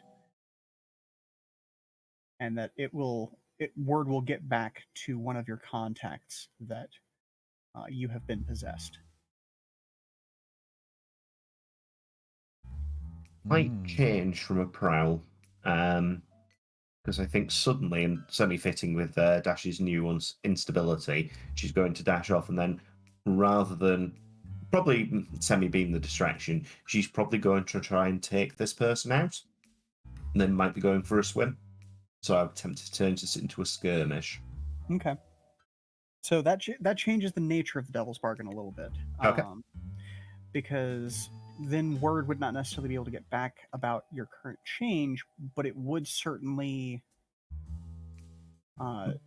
you'll have to pick one of your contacts who is now feeling hunted and extra stressed, so their information that or resources may not be as good for you the next time you use them. Okay, well, that sounds good. Should we go? I'm trying to think who we've got for contacts that we've used quite a bit. I feel it might have to. Sorry to upset Arthur, but I feel it might have to be the coffee chain that we use. Does that sound? Well, it's supposed to be one of your contacts. Yeah. I think my only contacts has turned already at the moment. So yeah, the witches that you normally work with, I think, are already specifically trying to push against you somewhat. Well, given their nature, that actually kind of returns us back to the original Devil's Bargain, because they'd be able to look into how this urchin died, and it would sort of cement their newfound annoyance with you, shall we say. Yeah, no, I'm absolutely fine with that. I shall then go with the skirmish. Risky and standard again? Yes, with the bonus die from the Devil's Bargain. Okay. Right. Well, that's a failure. Hey, Tom, have you considered just not rolling failures? Seems like a bad idea, doesn't it? The idea of Dash suddenly seeing someone look horrified and run off, and then tutting under her breath and speeding off after them, probably to the surprise of the rest of the group. Yeah, there's a point of kind of like, wait, where'd Dash go? She was supposed to be one of the people we were escorting. Why'd she fall out of rank? So, the good news is, because you didn't manage to catch up with this person, you didn't have to kill them. Hooray. So, all that fun stuff. The bad news is, you definitely landed on a spot that you thought was an isolated pillar near the end of the bridge. I should say about 3/4 of the way down the bridge. Only to realize that the stall that had been in front of it has been in fact taken down. And so you are now fully in view of the crowd. And we are now in a more complicated situation, because the group is nearby. not close enough to necessarily be associated right now, but there are definitely a bunch of people around right now who have clocked exactly what you look like. Oh. So, how are we reacting at this point? The circus is in town. The evening circus of late night fun. Indeed, we are pleasure to present to the people of the docks the Midnight Carnival, introducing our acrobat. Introducing our acrobat Lilith, and our lead conjurer. Oh gosh, what's the fish person from Darkstalkers? Alabath. Yeah, there we go. Sure, definitely hype this up. Greetings, mortals. Let me show you my tricks, and she'll give a bow and a twirl and a flourish. Okay. There is this mighty, oh my god, what the fuck, eyes coming from Arthur directly to Dash as that introduction just comes out of his mouth before he can think of a way to sell it I better. feel like Bass gives like a Bruce Willis turn to AU of what happened to the cop plan? Slow shake of head. He does not know either. All right, okay. Go do a trick. Do a backflip, loser. The crowd yells. Yep. The crowd, you can definitely see a few people in there who were definitely getting ready for a scream and then are just like, yay! Just kind of waiting to see if things, like, how's this gonna turn out? I think this... Yeah, so do we want to base this on the quality of a trick that can be done, or how convincing AU is? Like, how do we want to do this? I see. I'm gonna make you roll for it. how high is your prowl, Dash? My prowl is good. However, what's absolutely fitting at this point is Dash with her recent few steps towards ascension, acquired the Devil's Footsteps as her special ability last session. So she can push herself to perform a feat of athletics that verges on superhuman.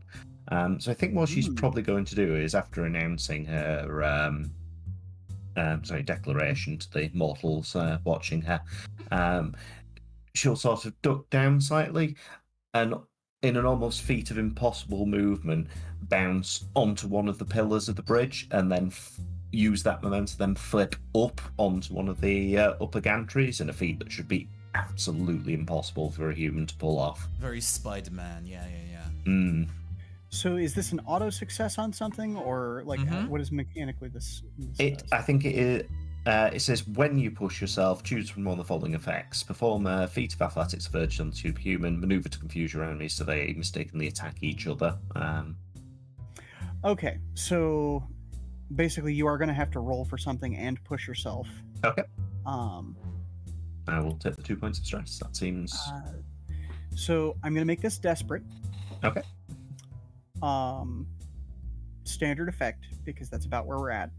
I think the thing that makes most sense in this case is using that push to add a die to your roll. Yeah. So what you gonna roll about it? Well, let's see. Hooray! Hey, love that 6.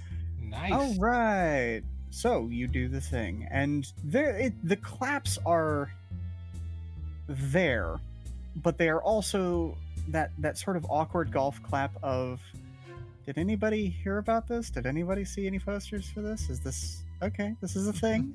I am weirdly tired at this carnival that's broken out at midnight.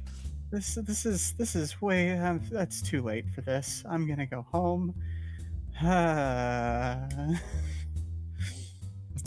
Okay. Good job pulling the irons out of the fire there, because that could have been awkward. Filled up our cross the bridge clock. Whew. Whew. I did have a bit where I would call AU Zabel's a rock, but I'm glad it happened. No, we're Okay. still dressed as bluecoats, isn't it? So we're just, for some reason, escorting these two carnies across town. The blue coats are putting on the show, obviously. Yeah. Cops are Public support clowns. and all that stuff. You never heard the policeman's ball? You know. Exactly. I think as part of this supernatural dexterity that is, mostly she flips down off the gantry to land in a sort of silly pose in front of the group. That probably should have just broken her legs, shouldn't it? Okay, serious question, Little Witch. Do you want to have that demon removed now that you can do stuff like this? Because that was pretty neat.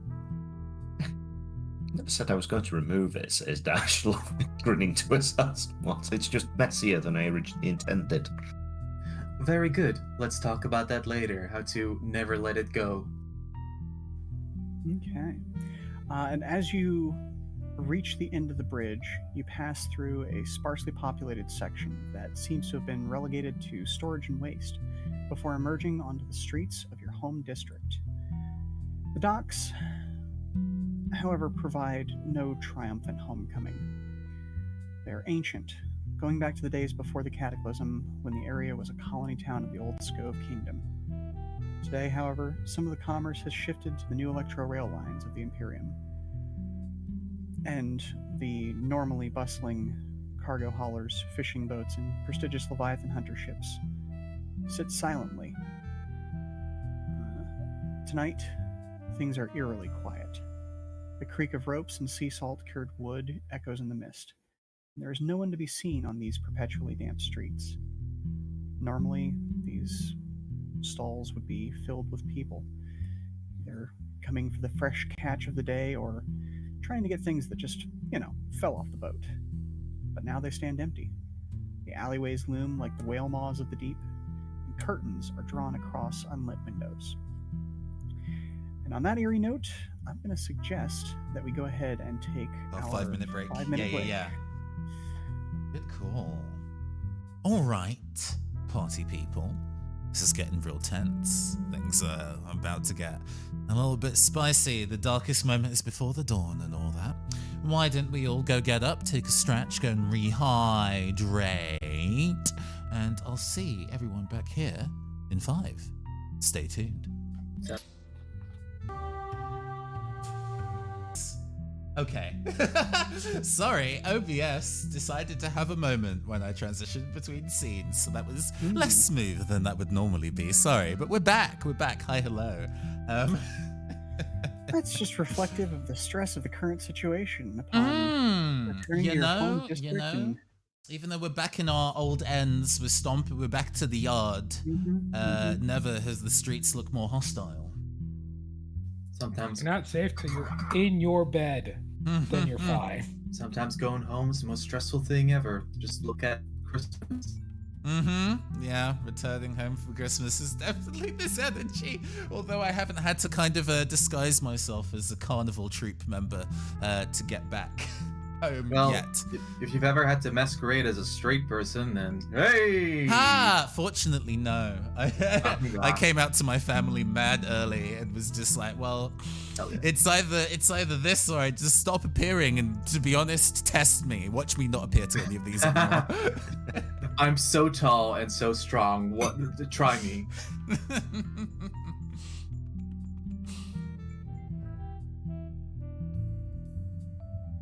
Okay. Well, you have returned to the docks, but they are not as they would normally be. Something is amiss out in the damp mist of the night. Nobody's around. How y'all feeling about that? I think good. I think Fish has stopped releasing the soporifics from their skin, and is this kind of like soaking in the harbor mist?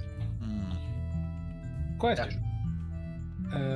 Since we are not the only members of our gang, just the most prolific, would the other members of our gang be out doing stuff like lower ranking people? Should we be seeing them?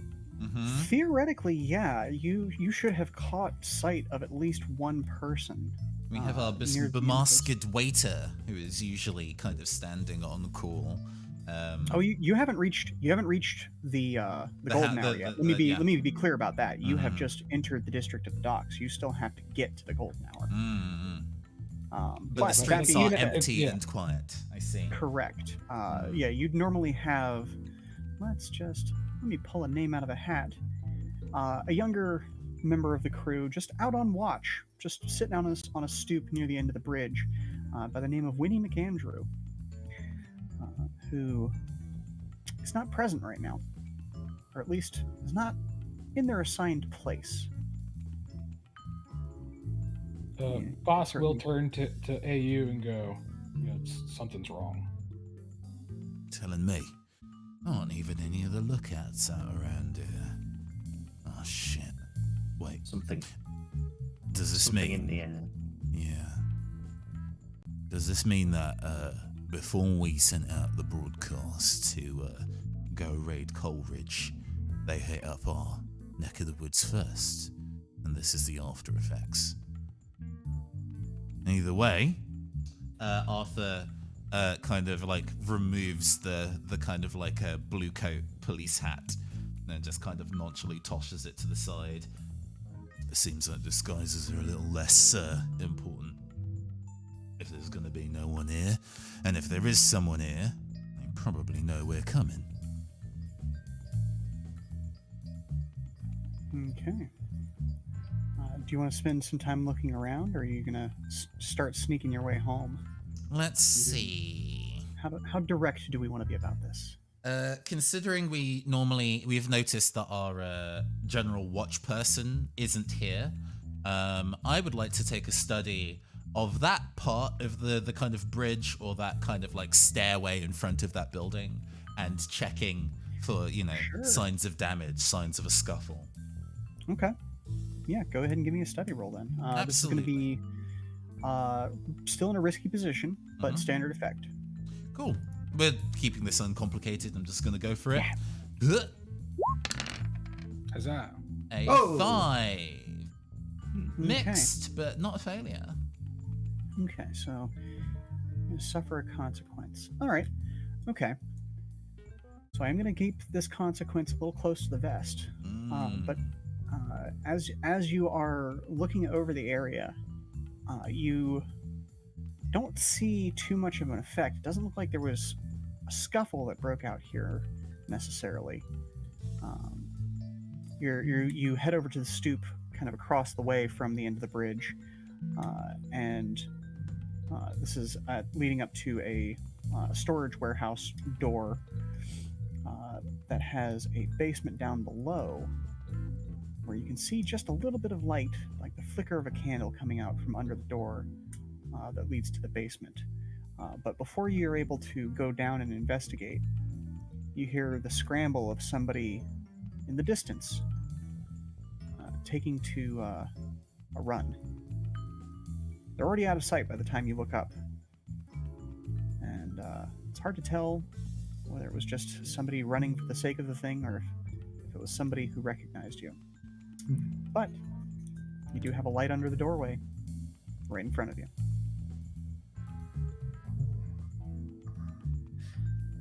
Yeah, basically I'm AU giving doesn't you go a down. chance to... Yeah, No? Okay. AU does it well because this is one of two things, right? This is either the kind of the lookout having gone oh shit and kind of like hidden themselves away, waiting for things to blow over, or it is the people that have taken out the lookout and are waiting very carefully next to the door for somebody to kind of go investigate or wait until the streets are quiet and leap out and attack us from behind. So instead, AU quietly steps back from the cobble staircase and returns to the group and is like, either lookouts done a runner and are waiting for things to blow over, or whoever's looking for us has already settled themselves in our streets. I think there's nothing left to do but push on, but if any members of our house have been hurt, and he just kind of like he punches his fist into his palm and just crackles ripple over his hands. They're gonna wish they hadn't done that. Well, the widest has always been overlooked. But those that know not to cross us, we'll show them. We'll show them again. Fish's smile gets inhumanly wide and toothy. Okay. I have a plan. Well, an idea. Let's not call it a plan. You three, stick to the shadows. I will brazenly walk to the golden hour. If there's people waiting for us, well, that should get their attention. And then we'll deal with them up front right then. If Dash could make a suggestion, the sky route to Dash's labs is likely slightly more unguarded. So if you're going in the front, I can probably help going that way and take others with me. Alright, rooftop stairs then, if they're expecting us all on the ground. Plus, and I'll check off one of my bits of inventory, and of the set of throwing knives. It's a pretty good angle if anybody's coming at you and you're in a place you can't see, you know what I mean? Alright, let's go set off a trap, shall we? Okay. So, as you make your way through the streets, Bosk, I'd like you to give me some sort of roll for this. It's more about like what kind of information you can gather on your way. Hold on. This is more for me to gauge what you notice than anything else. So this is going to be controlled. There's no real risk to it. Like the only thing I have that might line up with that is study, and if I stretch the definition of what that's used for. Okay, I can do that. Normally, because you're you, I would give you limited effect on this kind of a thing, but we're going to call this standard effect because, again, it's your home turf. And it's, you said controlled position? Controlled position. Yeah, honestly, the effect level here really only affects how many things I give you. Yes, standard effect. Okay, and no bonus die because Shazam. Haha! Phenomenal. Wow. Fantastic. I mean, it's all part of plan. Juicy. Man, it's You really want to foggy be, out here. listen, Now. you want to be bait, and here you go. This is just how it's supposed to go. This is perfect. Yeah. No. I meant to fail. I can only give you so much. All right. So yeah, it is abnormally foggy out here tonight. Like even for the docks just before dawn, this is like a pea soup.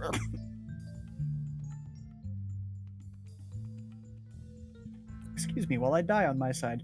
No, you good. It's so foggy it just messed with your sinuses. Yeah, no, I took a big old huff of that sea salt fog and just ugh. It gets down to a point where you can barely see 3 feet in front of you at one time. Those of you who are up above, you are only just above the marine layer, and so even you're clocking this. Like this is a lot. Usually, that level of fog reaches maybe second story windows, and even then just barely. Right now, it's hitting third and fourth floor. So you're having to fight to stay above it yourselves. And with that, let's see what we can do. As you near the golden hour, close enough to see her chimney and hear the lapping of the water against the nearby shoreline, some feeling inside stops you. A creeping sensation at first, but really, this is your criminal instincts kicking in, and they prove true. Within the mists around you, Bosk, dim, shapeless shades resolve into the form of humans as the foghounds emerge from that which is their domain. Armed to the teeth and jaws set with grim determination, only their leader, one Buford O'Bear, speaks. Ah, I'm glad you lot finally came out to play.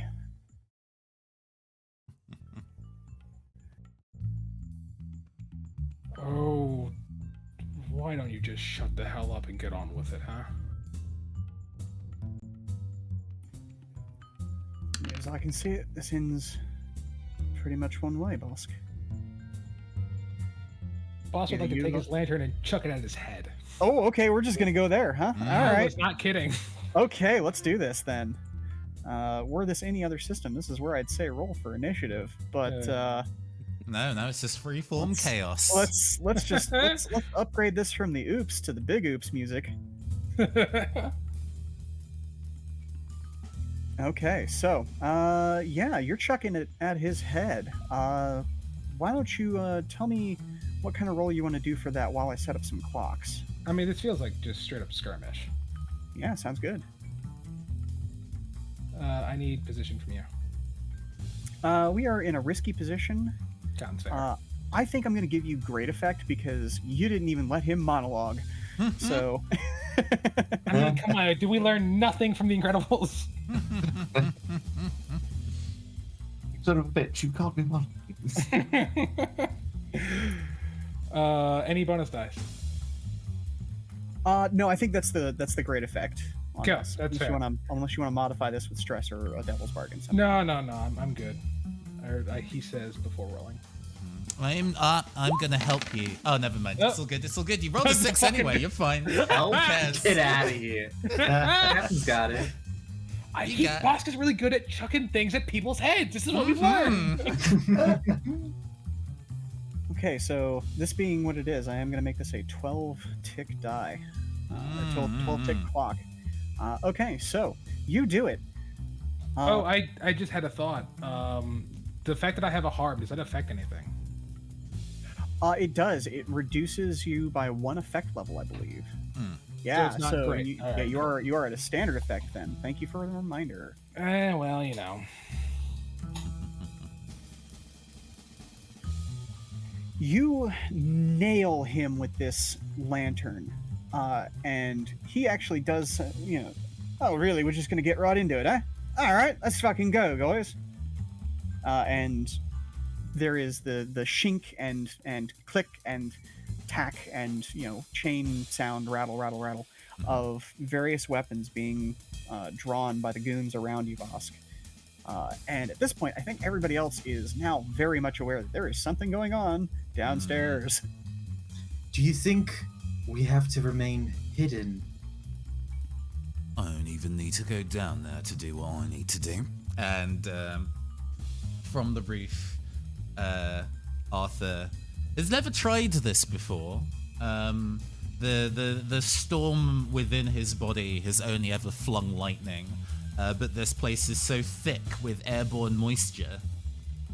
He tries to do something different, and as he stands atop the building, having been led up there by Dash, crackles with electricity, and then a bolt of lightning shoots into the sky, and this fog now becomes snow clouds, and they are being blasted with freezing sleet.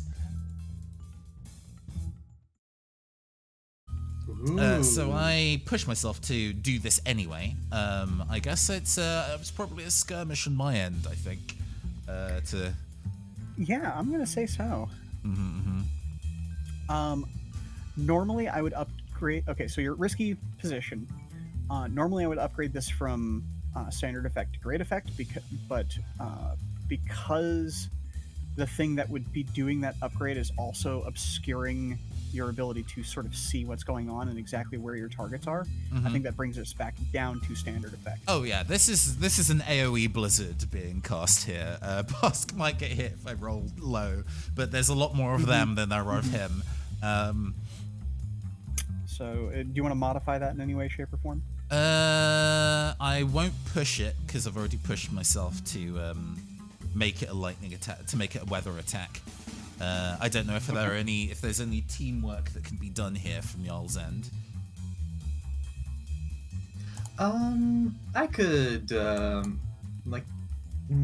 well, how would I I guess I could, secrete some conductive, mist, like some, because right now you're relying on the mist, which is everywhere, so you can't really aim it, but maybe I could, secrete a jet or something. Well, do you have an energy drink on you? You kind of pass me something to get me amped up.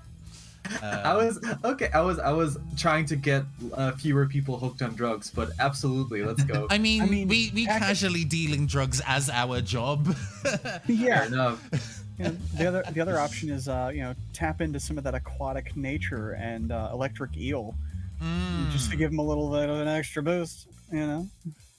Ooh, girl, shock me like an electric eel. But no, I think I'll just hand you like a 25-hour energy drink. and you're like, Lovely. The streamer special. Gosh. but there's only 24 hours in a day, and Fish replies, not in my dimension. Undersea time run differently. Exactly. Yeah. Maritime law. There's just kind of like a quick kind of.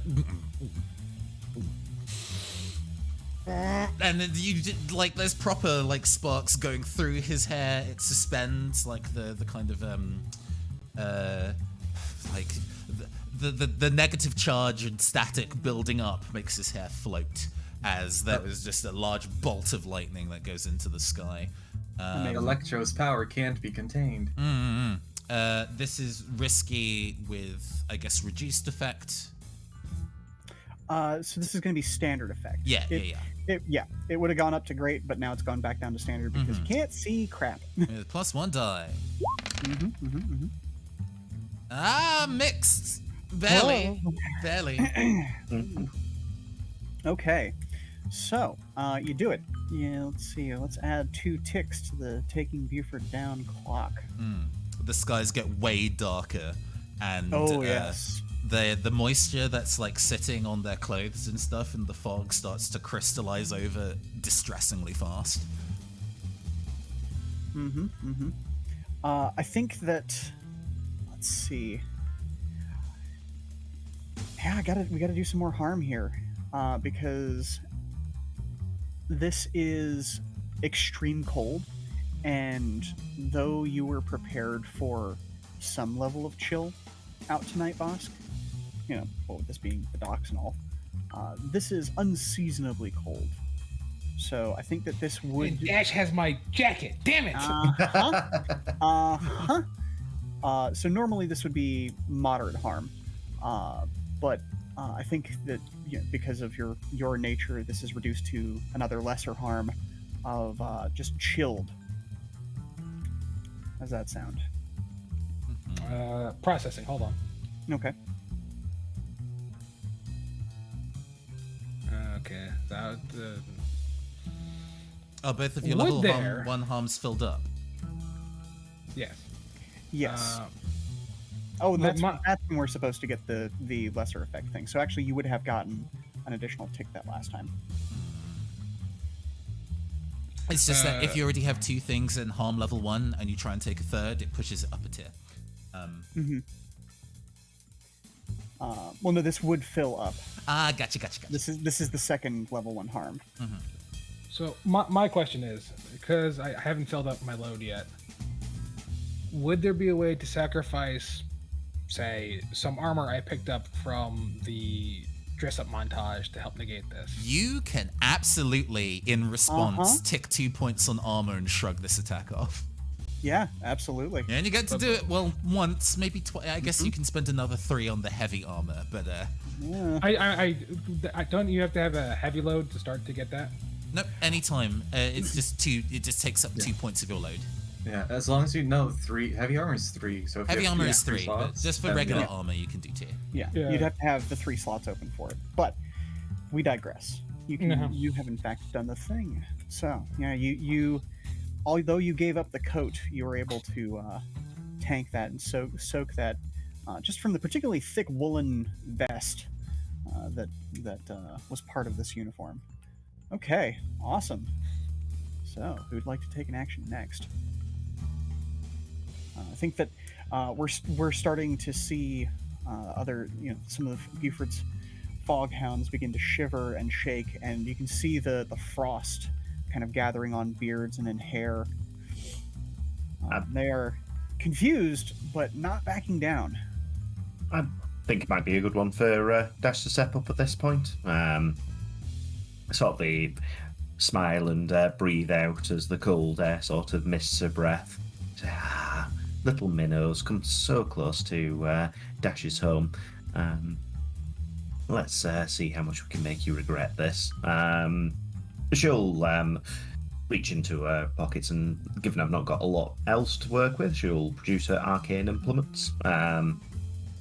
And will very quickly draw 2 summoning circles in the ground and press her hands into them, and they'll start glowing. At this point, the jacket sort of flies off in the moment, and her wings extend, and she suddenly looks not particularly human for a bit. And I'm going to make an attune roll, and I'm going to, given the quantity of prey around, I think we're going to have a go at advancing the Mr. Bingles Arrives clock. Excellent. Okay, so how spooky are we going to get here? We are in a risky position, absolutely. And I think that we're going to do... Oh, okay, so... Normally, I would say that this is going to be standard effect. But because of your new connection, I'm actually going to raise this to great effect.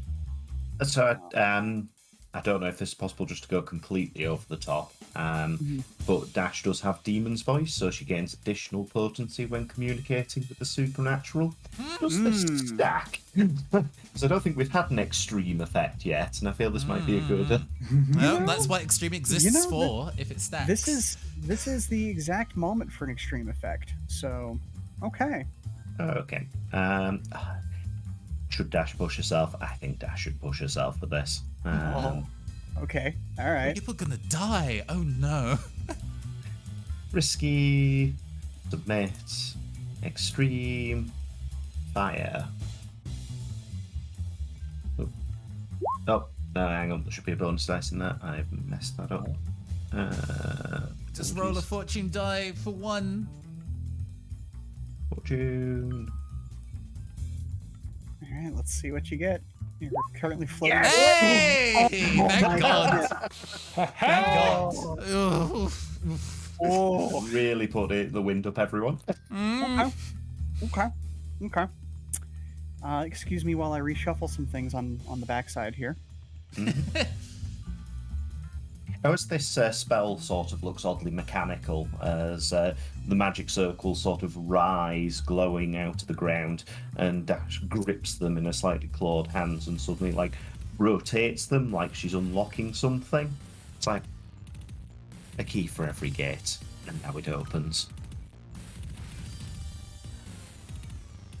I'm just going to return to this nice, spooky synthetic music for Mr. Bingle's arrival. Since I did establish that was how the spirit arts work in this version of Duskfall. There is a bit of a hum to the air as you complete this ritual. And something finally clicks in your minds. And you realize that the hum is actually the vibration of the fog itself. And this is why nobody was on the streets tonight, given that something was lurking in the waterways all evening. Something that you had called out to has been attracted now to your home in the docks, surrounded by water. Mr. Bingles has arrived. The tendrils of fog sort of, in some places, solidify into something much more physical and slimy, but still with a strange, sort of pixelated electrical effect to them. And we are going to have a much, much more complicated situation now, as areas where the sewers are connected into this street have suddenly become very hazardous, as some of these tentacles writhe up and out of the grates, and manhole covers are pushed aside. Because you nailed a 6 on that, I was just going to fill up the Mr. Bingles Arrives clock, but I think I'm going to add another tick to take Buford down, as well as we see one of his goons just gets yanked by the ankle and pulled down into a sewer grating that was not large enough for him to pass through, leaving behind some remnants, shall we say. The scene from the Blob remake. Uh-huh. So yeah.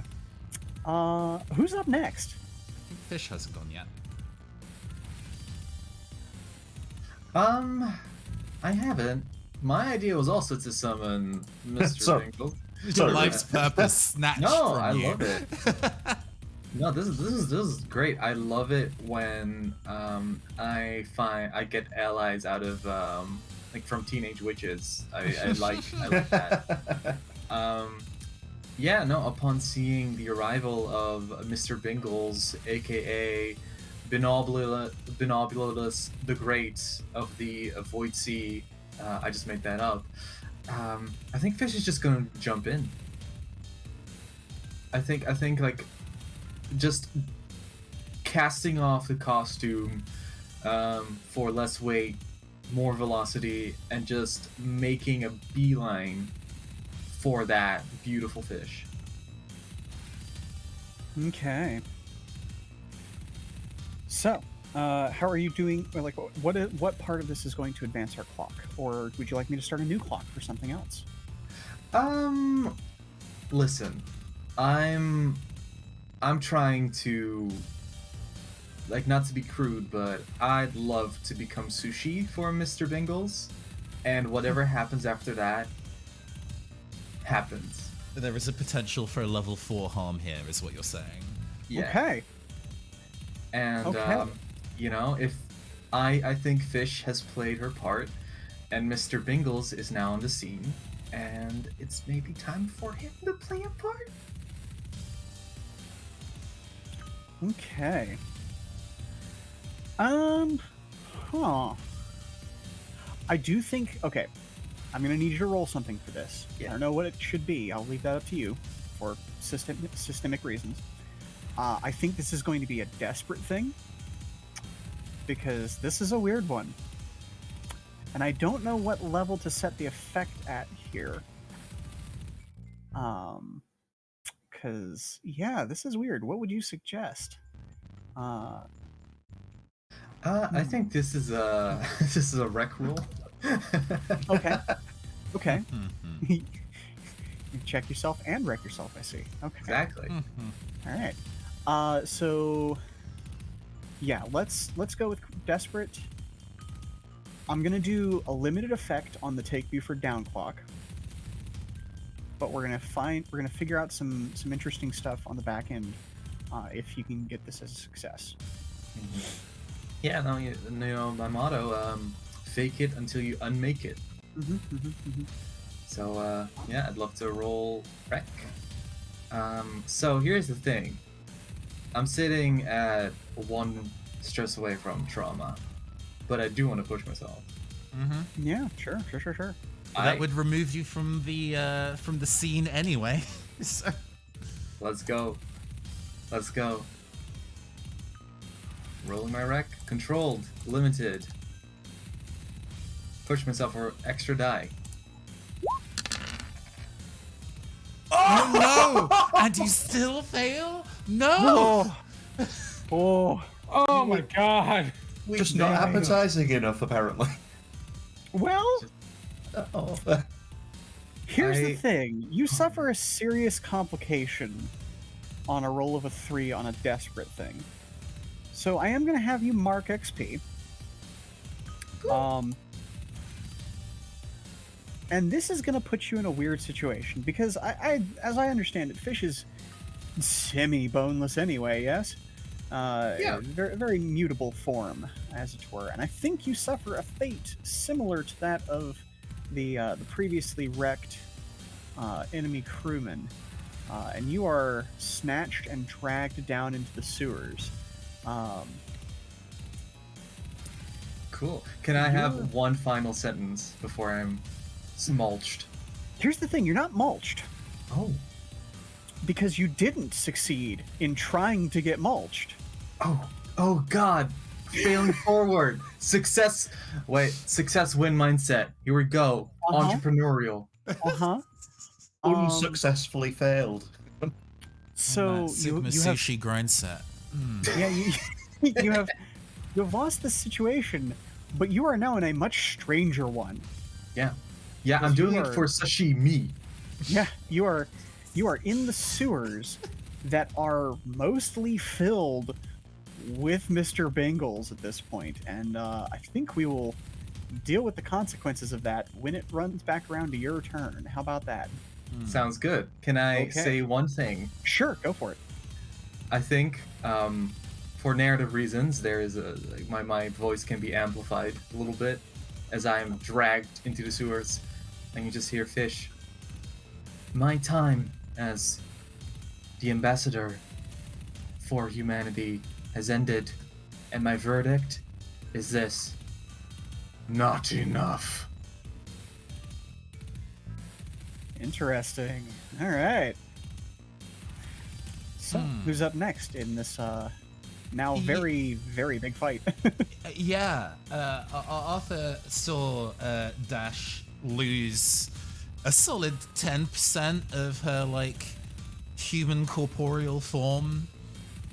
A demon summon itself from a Leviathan demon summon itself from nothing, and fish self-sacrifice themselves to it, and is starting to panic a lot. And is like having now the big build up and then release of energy from summoning that lightning bolt leave his body, kind of sinks to his knees and is now clasping the sides of his head. It's like, why are demons trying to ruin everything? Is that music I can hear? Hearing the music being layered in the background over the sound of, I guess, men screaming, howling winds, and the sounds of the eldritch underneath. Is that additional like background music layer diegetic? Is there additional music in the scene? Give me a second, and I can throw something up for you. Because I like- I currently have a second audio track going on top of demon appearance theme. Or is that shouldn't be happening? I have a that think. I think that's shouldn't be my happening. roll 20. Panicking. Okay, hold on. Give me a Oh. second to reset. Yeah, That's I'll give you a fine. second. I'll give you a second to reset. But I do like the idea of there being something else going on here. You know what? Let me throw up some of those good coffee shop jams. Because what I think Arthur wants to do in this moment of panicking and not knowing the best way to proceed is, well, there's like flashbacks, right? Because flashbacks are part of this game. We've not done one yet, so let's like do one. We cut back to the very first episode where we're at the racetrack and Dash summons a demon, and the like additional electrical energy in the space makes the demon amplifies electromagnetic waves that we use for the Electrovox, and that was making the ghosts in the space go berserk, and then removing that source of electrical interference made the ghosts calm back down. And when we were, and then we kind of flash forward in future, it's like on fast forward. I like the fact that it's almost like a film reel being pulled through the camera really fast. And we get to outside Aunt Angie's house. And the broadcast coming from there, and we jam the antennae in to make sure that we're able to get the signal out, and then we look to the golden hour and Arthur's radio station Electrovox setup. I need to go on air, he says to, I think at this point, no one, because Fish is no longer on the roof and Dash is preoccupied, and just kind of like barrels it like off the roof, maybe even kind of taking a harsh tumble to do so, to get inside the golden hour as fast as he possibly can. Okay. Go ahead and give me a roll to get into the golden hour. Mm-hmm. And this is definitely advancing the clock towards taking Buford down. I love it. Mm. This is, sorry, I had to reload my character sheet. This is probably gonna be Prowl. I do have a die in it, so it's not nothing. Yeah, and I will push myself to do that actually. I'll give you a devil's bargain. Okay. You rush in, and Buford is still there, right? Yeah, Inside Bruce the is still golden- in them Oh, yeah. streets. Okay, yeah, no, he gets like a shot in or a cut in or whatever. Like he gets a glancing blow on you, Okay. or maybe you put yourself in a vulnerable position for him to attack you. Hmm. I'll take that for the additional die. I'm into that. Okay. Yeah. So this is going to okay. Here's the devil's bargain. You are guaranteed to take a level 1 harm Okay. as somebody from the Foghounds gets a shot in. Okay. Yeah, no, I'll take that devil's bargain. What's my position and effect? We are at risky position, and I think this is going to be standard effect because, Yep. And I get 2 bonus dice, 1 for pushing myself and 1 for the bonus, but the devil's bargain. Dbur. Please. A 6. Yes. Good. Yeah. Delightful. We leap Okay. into the streets from the roof, kind of hitting the floor hard and doing a bit of a roll, and then continuing to sprint towards the golden hour. Yeah. Okay, so you're going to have lesser harm grazed as a shot zips past you and doesn't quite catch your back. It's kind of at that last dramatic moment where you're running along the rooftops and you dive through the window of this office that is the official business office of the Golden Hour, and somebody from another rooftop, one of Buford's men who has kind of clambered up and tried to get away from the horrors that are happening in the street below, catches sight of you at the last moment and just almost gets a shot at you. And so you now have this stinging mark. Well, I already have 2 level 1 harms, so that would upgrade to being a -1d harm. However, what I'm going to go and do is tick 2 points of my load for an armor and then spend it immediately. As this like sniper or whatever tries to take a pot shot, it would go just straight into Ayu's back, but in one flourishing movement, he pulls on one shoulder and like pulls around to whip off the blue coat's jacket, and there is a loud clang as the bullet hits something. And as the coat falls to the floor, out of it rolls the metal tea can that our Angie used to brew tea before. The callback. Oh, I love it. Oh, I love it. I love it. Beautimous. As he then slams the door to the golden hour behind him and starts sprinting upstairs, possibly sprinting by our house butler. So point of order. Your broadcast booth, if you remember correctly, is actually in the first level basement, and you are currently in the upstairs office. So you will have to pass back down through the main area and get down to that first basement to activate your okay. equipment. Yes. I guess the way that I had this in my head is that we were on the top of a building that wasn't ours, but that makes sense. Well, you were originally, but right. I narratively you booked it across and jumped in a window and slammed the storm shutters behind yourself. Sick. Yeah. No, we're dashing downstairs as to avoid being shot at. Amazing. Which can happen off camera. But yeah, for now we'll pass over to somebody else. That'll be a next round sort of a thing. So. Okay. Who up next? And am I gonna have to bring back the Electrovox music, or are we still outside the mist, as it were? I think It this depends. is. I think both Dash and Busk are out in these streets, so you can probably True. put the Electrovox back in. Yeah. Mm-hmm. Yeah. If Bask wants to go next, that seems quite fitting. See how Yeah. his duel's going. Yeah, we'll keep it simple. Bask is very aware of the weird ass shit happening around him. He does not particularly care in this moment. He only truly cares about pushing Buford's skull out of his head. Just casually. Just casually. So he will don his nice fancy knuckle dusters and beat the shit out of that man.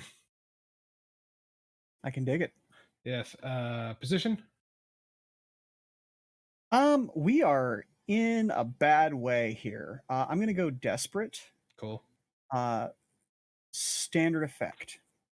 Okay. Would you like to push yourself, get a devil's bargain, or get some assistance to, or perhaps even trade position for effect? Or well, we're already at desperate, so Yeah. trade. Can you go the other way? I don't think so. Yeah. So no bonuses for my fancy knuckle dusters. Are they fine quality knuckle dusters? They are a fine hand weapon. Fine hand weapons. So yes, you do in fact get increased effect if you would like it.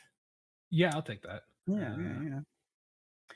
Well, actually, no. Okay, so items can affect position or effect. So we can either upgrade you to a risky position or go to a great effect. Which would you prefer? I'm gonna go great effect. Great effect. Okay, great effect it is. And then I will push myself to get an extra die. Delightful. I really want to smash his face in. That's 2 stress there. I'm a simple man. I see a face, I want to punch it. It could have been better, but all right. Solid mixed success. That's fine. You That's good. nice. You Yeah. good. You breathe in. All right, so you do it, but you Actually, do wait, I suffer- just thought of something. It would still be standard effect because I have the harm. Ah, yes, it would be. Okay, duly noted. Damn my rules lawyering. Hey, you know what? That's one of the reasons why I love this party. We're all honest with each other, and we can tell a better story because of it. Okay, so, all right. So 2 ticks on the clock, and you do it, but you do suffer a serious consequence. So let's take a look at the consequences, because I've been throwing a lot of harm out.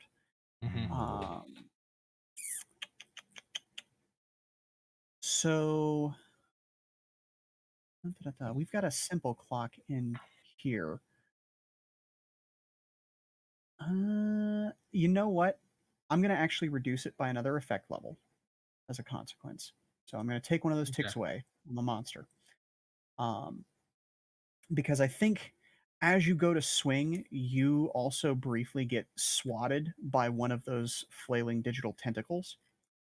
And so you lose a bit of your footing. The power goes out of it. And what should have been a haymaker is transformed into a graze of the cheekbone. So you definitely, with those knuckle dusters, take some skin off. But he is still up and raring to go. Fine. And in fact, he's going to take a couple of swipes at you, but because of the confusion of the moment, neither of his attacks are going to land. Haha. So, who's up next? I'm happy to for a moment before we get to what's actually happened to Fish, so spread the drama out a bit more. Sure. Dash, let's go of the magical circles that she had in the air, which sputter out of existence. And crying slightly softly, she'll run over to the discarded clothes that Fish has presumably left on the rooftops before she threw herself off, and hold on to them and sob slightly. I'll miss you, my friend. I hope at least some of us gave you a better impression of humanity and how we can grow to be something better. She'll then throw out a voice across the streets, echoing onto the fogs, and shout to the foghounds that the creature that dwells beyond the gate will destroy your body and rend your souls. flee, there won't even be room for the ravens. Sorry, there won't even be remains enough for the ravens to take you if you don't get off our streets. I think it's some sort of. I was going to say consort, but it feels like a command now. Yeah, really you bad talk at command. no command. Yeah. Yeah. So I think I'll do a command, but I'll probably have to ask for a devil's bargain because I haven't got any pips in it. Or I am gonna assist you. I Okay. think because I get to assist people twice. The music's no longer playing for me. Good God! Sorry that tech is starting to decide to fall apart on my end. We're just gonna do it this way. Okay, stream will be able to hear music again. Thank you for everybody for being patient while I sort tech. Okay, so one of my abilities is that I can assist people twice per session without spending any stress. And I explain how we did some pre-planning to ensure it. There has been instances of Arthur having taught Dash the basics of kind of like radio presenting and that kind of basic bit of charisma. And it wasn't necessarily a you'll go on air one day. It's just, you know, like a hobby bonding activity, Arthur sharing his hobby with you.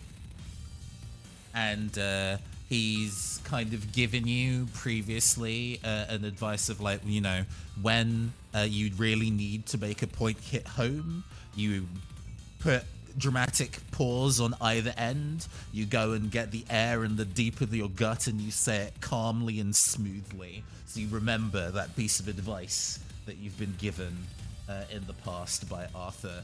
And even though the context is wildly different, it might still matter. It might still matter. Assist us in projecting her voice well across the scene, and I feel, given that she's emotionally wound up in this and clutching the only remains left of her friend who's just disappeared off into the sewers and is obviously dead at this point, and gone back Clearly. home. I'll push myself as well, so I'll run it on 2 dice if that's okay. Would this be what's my position and? We're gonna go with risky position, and you're commanding them to leave. I have to give you a limited effect on this one. Okay, no, that's Yeah, perfect. I gotta. I'm sorry. Like it's No, this is really like this is moving stuff, but no, absolutely fair. Well, have that. We'll have that. Hey, we take that 6. Okay. So you do the thing. Let's go ahead and tick that up by 1 mark. And I think that you throwing this message out there in such a commanding voice, see a couple of Buford's men begin to falter.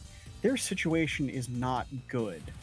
And while the Foghounds are a force to be reckoned with on these sorts of foggy nights, they know for real that they are not the only thing in the mists anymore. And so their spirit as a crew has been somewhat called into question this night. So you maybe even see 1 or 2 of them peel off and hope to get away, but there are still more remaining. How you doing under the sea there, Fish? You have been, and I'm assuming Fish is going to go next in any case, but you have been pressed up against the wall of this sewer system. There is nothing but stone at your back and the wriggling, writhing flesh of Mr. Bingles at your front, which is a sentence I definitely just said in an actual play situation. Everything's better downwards, whoever take from me.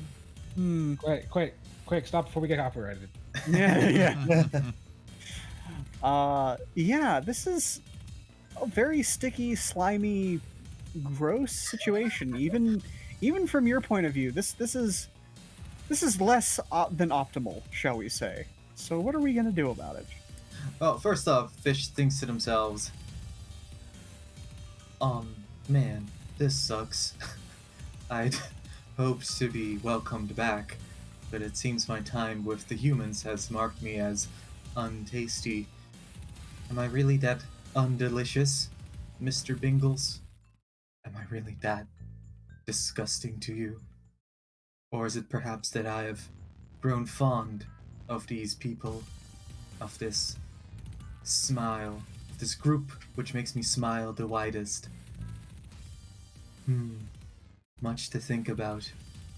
But if you will not accept me for who I am, for who I have become, for what knowledge I have gleaned, then I suppose I have no further use of you. And my ambassadorship is now ended, and I am a citizen of mankind.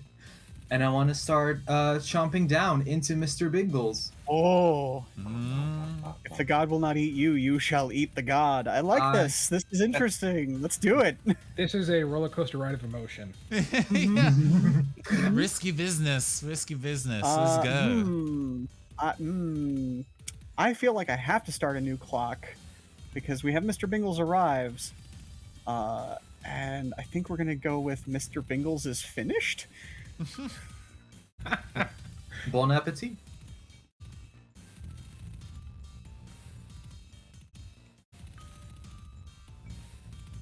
How big is that clock? Okay, all right. I don't think he's going to eat the entirety of Mr. Bingles today, but you know, it's just no. That's like I said. That's 3 clocks. You have 3 clocks of eat Mr. Bingles. Just the important bits. Okay. Yeah. Well, I do want to say have an effect, shall we say? I do want to say that I am maxed out on stress, and I'm technically traumatized. So I don't know how that would work role-wise. Oh, okay. So, okay. Let me alter how this is going to go then. If you are traumatized, then technically you are supposed to step out of the scene. But we will deal with the consequences of this later. You have stated what you are doing. I'm not going to make you roll for it. We'll deal with what comes as a result of that after this fight. How about that then? Yeah, I like that, and I think what makes sense for me is to, because when you gain a trauma, you're supposed to acquire a certain character trait, and I think that the character trait of the list that you can choose from is unstable. If you thought that the fish was unstable before this, well, that was just them operating at like a 7. Oh boy! So now we have both an unstable dash and a fish. Lovely. And yeah, I want to.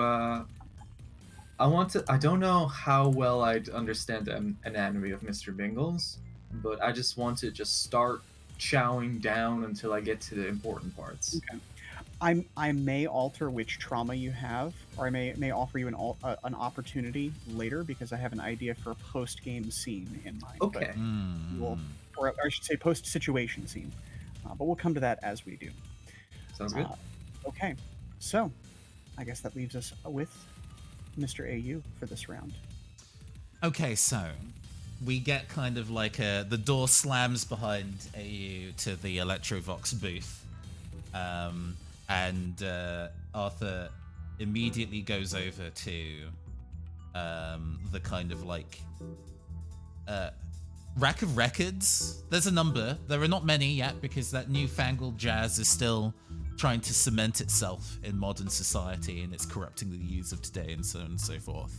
But there was one record that was left prior to Arthur taking up the role. The original Smile the Widest. The unbeknownst to this group of people, Demon, who founded this company, left a record. Do you still have that vinyl record asset on you, or shall I send it to you? I believe I do. Give me just a moment. Yeah, if you drag it in as a token, select it, and then hit Shift-Z, it projects it on everyone's screen. So you can have it on like the GM layer, for example, and still broadcast it to everyone in theory. But yeah, he pulls that record off the shelf, goes over to the Electrovox setup. It's time to broadcast the truth. Settles down. Oh, yeah. Please, I believe in you, There we Roll20. go. Roll20 is mad acting the fool today, but it'll load. Yeah, there we go. That exact There we go. record with the Smile the Widest logo upon it is placed upon the vinyl player.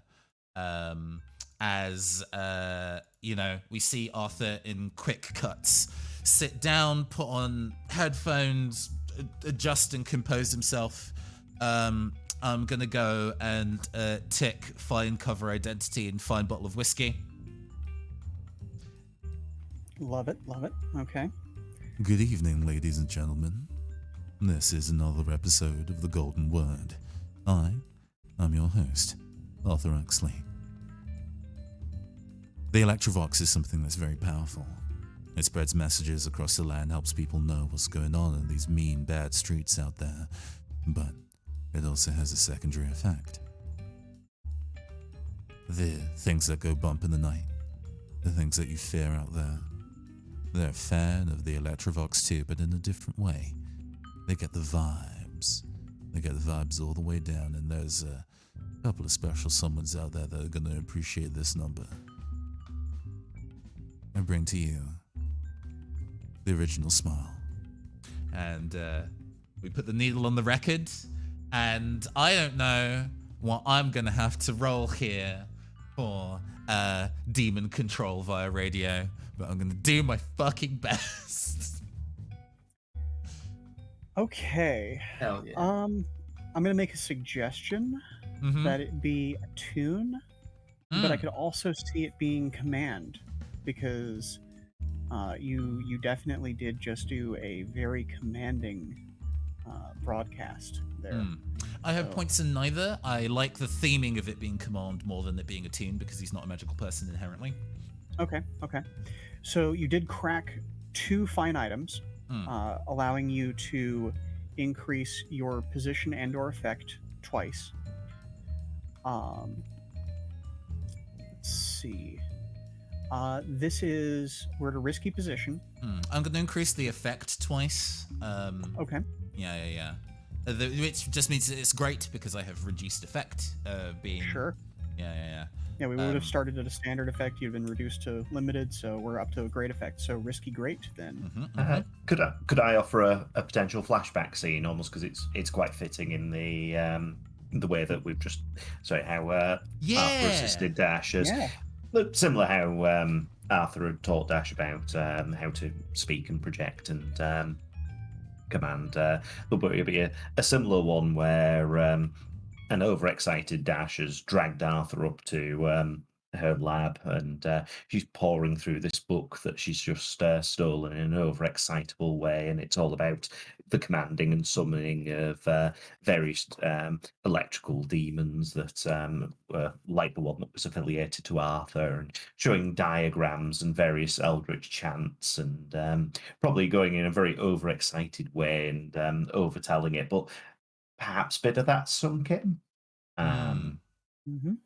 Okay, so Dash, go ahead and take 1 stress, and we'll go ahead and give you an additional die on this. And would you like to push yourself, or perhaps take a devil's bargain? I will push myself. This will max out my stress track and remove me from being able to roll dice in the scene. But I think that this is a sensible endpoint, since he is currently sacrificing his agency to be a magical conduit instead. So I think that kind of feels apt. All right, let's get a command. It is risky with great effect, and we are getting 2 dice. Oh Lord! 5. It's a mixed success. We don't entirely beef it. Okay. Ugh. Okay. I know exactly the consequence that it's going to happen. I'll tell you in the epilogue. Because this will not be an immediate effect, but it may have an effect on perhaps future adventures. On our ending. Yeah. Okay. So, This is actually great timing for this because at great effect, I should be on the objects layer, not on the GM layer. At great effect, you fill the Take Buford Down rotation. So, where is that theme? How strange, because Here they we are go. not ghosts or demons. Maybe. Who knows? I mean, we wouldn't be able to tell. I can punch ghosts now, so it's all the same to me. Very true. I think that as the sweet saxophone of the theme left behind by Smile the Whitest himself cracks out from your broadcast, you realize that you're not just hearing it through your headphones. You've left a small little basement window that leads up to the street just cracked a little. And you're hearing the music from an Electrovox carried by one large burly gentleman known as the Star. As the unseen emerge from the fog around you and around the golden hour.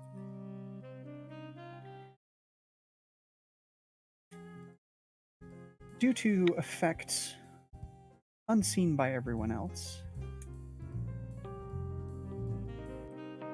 Mr. Bingles begins to pull back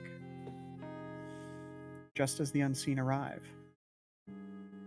And though Buford's expression remains resolute for just a moment, a slow realization comes over him as he realizes just how fucked he is right now.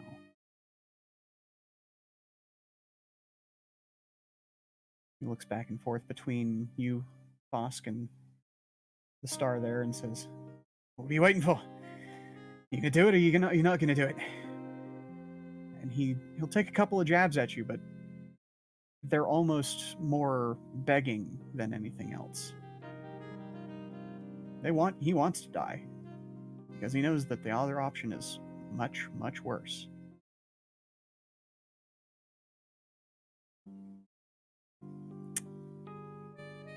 Bass would like to oblige him. Bosk, would you please give me, and I know I'm not supposed to call for specific roles, but I think you understand why I'm going to call for a skirmish roll here. Sure.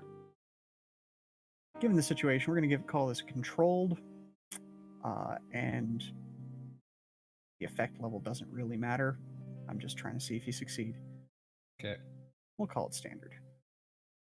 This man's no beaten and bonus bloody die. already. Yeah. You No know. bonus die. I mean, you've still got those knuckle dusters, so Well, they might not be used in the way that is in my head. Oh my god. That's Oh. sinister. Oh. Okay. What do we got here, guy? Well, let's see if I succeed, and then I'll paint you a picture. Okay. Mm. I mean, let's go. What do we got?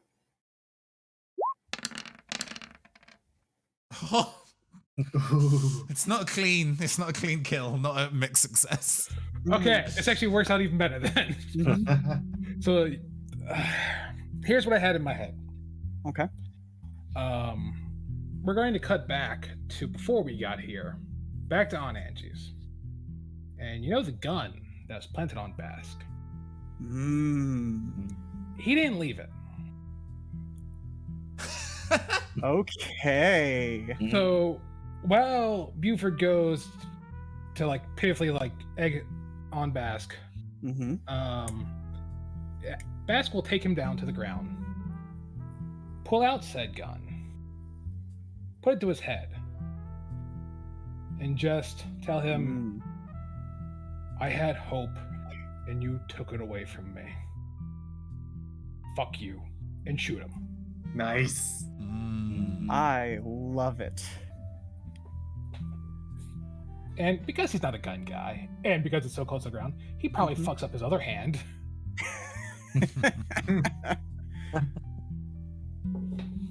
Okay. So I think that the minor consequence here is that the way that you've done this really crystallizes that reputation that you've built up over the last few sessions for brutality.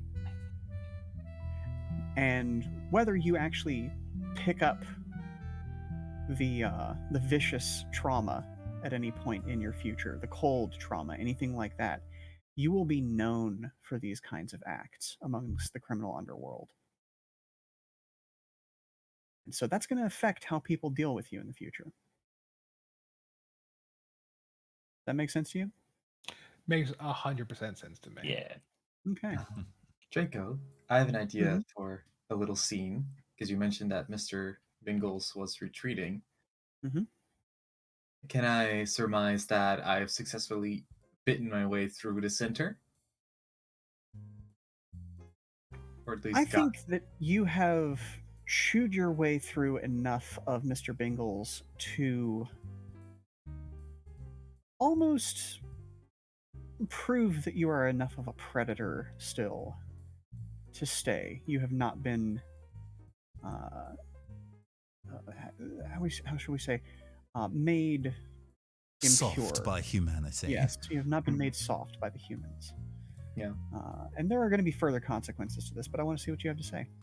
Well, remember, last session I crafted something very particular. You did, and I was actually a little shocked that it didn't come into play here. But let's. What do you got? What do you got?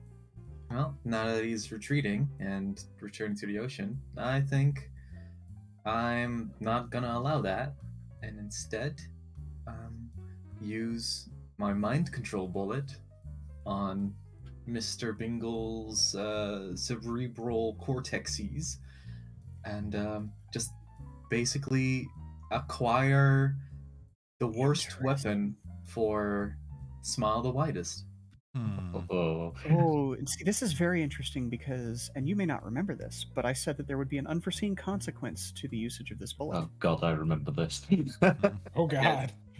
So, as Mr. Bingles retreats, and you decide that no, Mr. Bingles, you are now ours. Mhm. You fire off this bullet, and it's hard to tell where this thing's head actually is. It's such a mass of writhing, squiddy, deep sea flesh that you just take the shot as best you can. And it rears a little bit. And then the place where the bullet entered it begins to split and go open. And you know, I'm going to give everyone a trigger warning here, just as a you know, a bit of body horror coming into play here. The flesh rends and splits and divests itself as a mass of cordyceps mushrooms begins to grow within it. Who? And you yourself feel connected to this hive mind situation, this mycosynth mind that you now share with Mr. Bingles. And we'll deal with the consequences of that in the epilogue.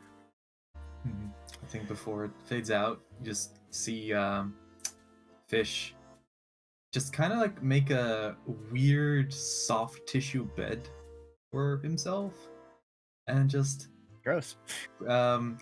just like hands folds behind his back, behind his head, and just kind of lay there, humming the favorite tune that he would have heard in the Smile the Widest headquarters. Okay. So, as the humming, barely visible light of dawn begins to finally creep over the horizon, any of the top members of Smile the Widest who choose to do so may exit out to the front of the golden hour, where the crowd of unseen stand, waiting to see what the next move is from the star. You finally returned home. There, You can see that the facade of the coffee shop has been a little marred by the evening, and yet you note that nothing more than a few nicks and scratches have graced the wood of the windows and doorway. It seems that even Mr. Bingles was unable to truly damage your home. And sorry, go ahead. yeah, go for it. AU. Yeah. The front door to the building opens as AU kind of makes his way out of the basement and into the main lobby of the store to the rising sun, and he steps out and looks at the star and the rest of the unseen. His eyes, they're not white, like it's not that his eyes have rolled back into his head or anything like that. They're just crackling, like two stars, two distant stars burning. And he smiles his wide golden smile and says, "You fellas are up early. How you fancy a cup of coffee?" Think that'd do us right. Yeah. Come on, boys. Let's have a little bit of class. And I believe that a few members of the Unseen, including the Star himself, are going to file into the golden hour. Bask will stop the Star before he enters. And he'll take the gun and hand it to him. And go, that's one down. One more to go for payback. And he'll leave the gun with him. Noted. And as the members, there's a gap in the members of the Unseen going inside, and you realize that Cesare has stepped out behind them, or behind you, AU. He's carrying a small plate that has a few nuggets of brass on it. And you note that there's now a crack in the mask. A broad, yellow, ever-smiling mask that this tuxedoed man, as you've allowed him to be considered by everyone else, nods to you. I am glad to see that even with so much going on, you can still find your smile, AU. Well. And he picks up one of the pieces of brass and squeezes it until a liquid flows out onto the plate of metal.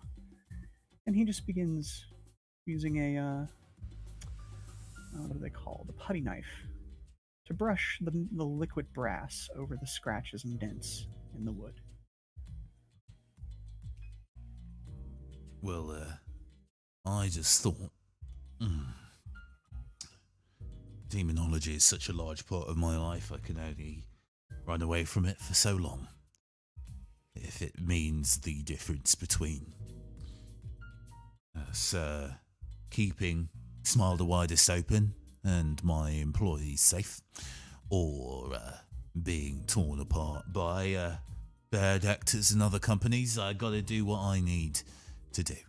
And to be honest with you, I've never felt more awake. And I'm glad to hear it. With this newfound dedication, I'm sure that we will be able to find much work for Smile the Widest. And through the crack in the mask, you just see the widest grin.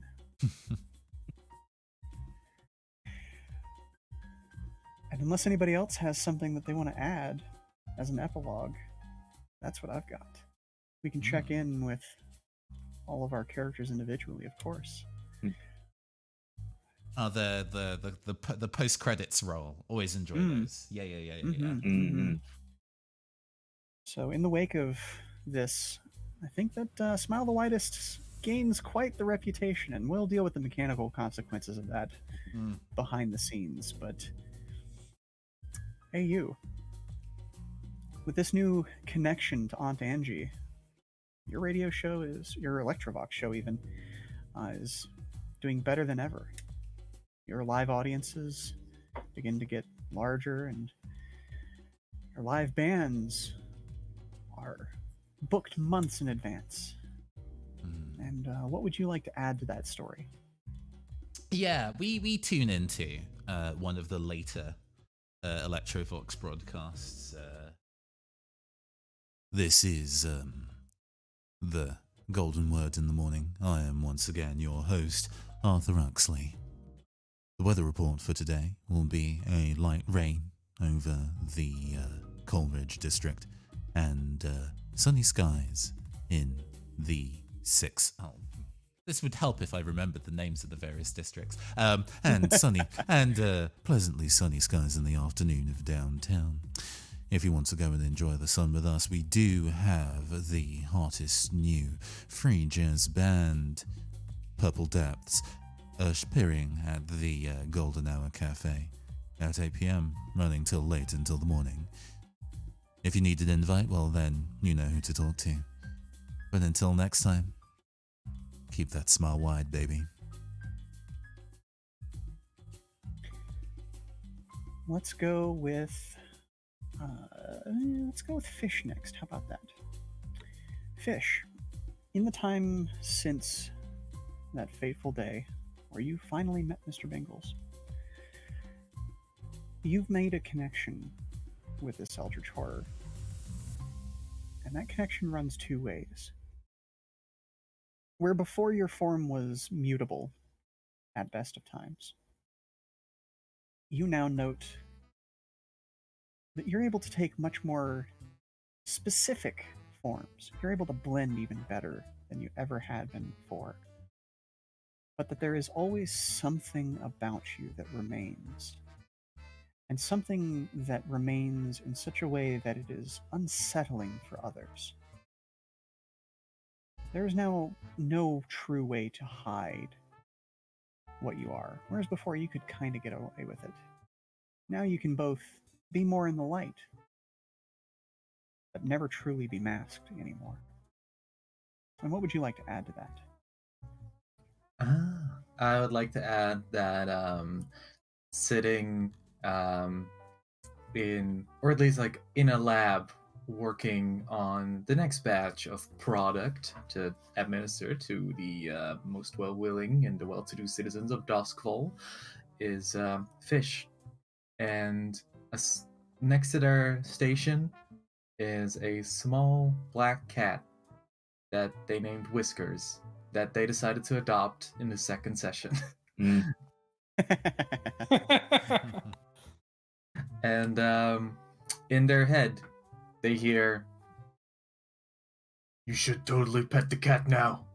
You should pet the cat now. I like how it feels. I like how it feels. The fur is very soft." And then Fish saying out loud to seemingly no one in particular, "I've pet the cat so many times, I would like to finish drugs now." "But the cat is so soft. I need to pet the cat." And this goes on for ever. Wonderful. All right, so let's move on to Dash. Now, before I go into the narration, I do want to find out, would Dash try to separate from this demon, or are you going to lean, or is she going to lean further into this? I think they'd definitely be leaning further in. Feels more in character than anything else. Okay. Well then, Dash spends some time further communing with the forces that be in her lab, and comes to the decision that this can overall be a good thing, as long as she can just maintain control. And I think at first the control comes well enough, but the more you try to ride that line of merging your flesh with that of a demon's, the more you realize that you don't necessarily have the mind of a demon in you, but that your desires, your wants, your needs are becoming that of a demon. And what that means for you long run remains to be seen. But for now, you have wings and a newfound freedom that comes with them. And what would you like to add to that? I think it'll just be a slightly odd scene of Dash in a lab and the sarcophagus-like bench that she had, which was referenced very early on, and she'd done some minor tuning with, but never finished the project before things got a bit strange with its various intravenous drips of demon blood. And she'll open the sarcophagus, and lying in there in sort of a bed of ice and tubes and the like will be almost a perfect body copy of Dash. Her way out that was if ever the worst had come to the worst, when she was out working for the crew. And yeah, just this odd moment of her face leaning closer to her own face, and then just both eyes sort of opening.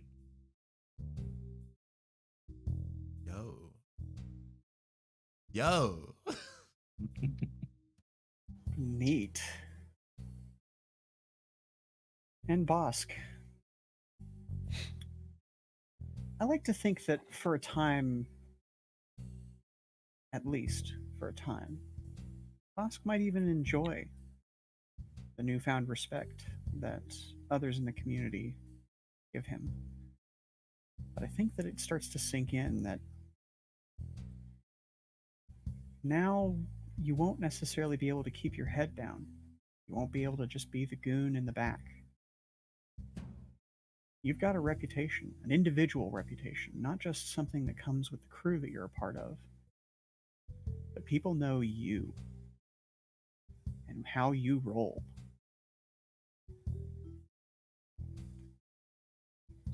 And that'll be an interesting change in your life. What would you like to add to it? Yeah, I think along those lines, he's definitely changed from this experience. Because even before this point, he would still do odd muscle jobs. He would still compete in some underground fights, even throw a few. And that kind of thing he doesn't do anymore. And I think there is an insult to him even asked to work like that. I think he's established a new kind of code of conduct. And I think he would at least attempt to try and keep open lines of communication with the Star. Because if they ever make a move against the Hive, he wants to be a part of it. Mm-hmm. Excellent. Noted.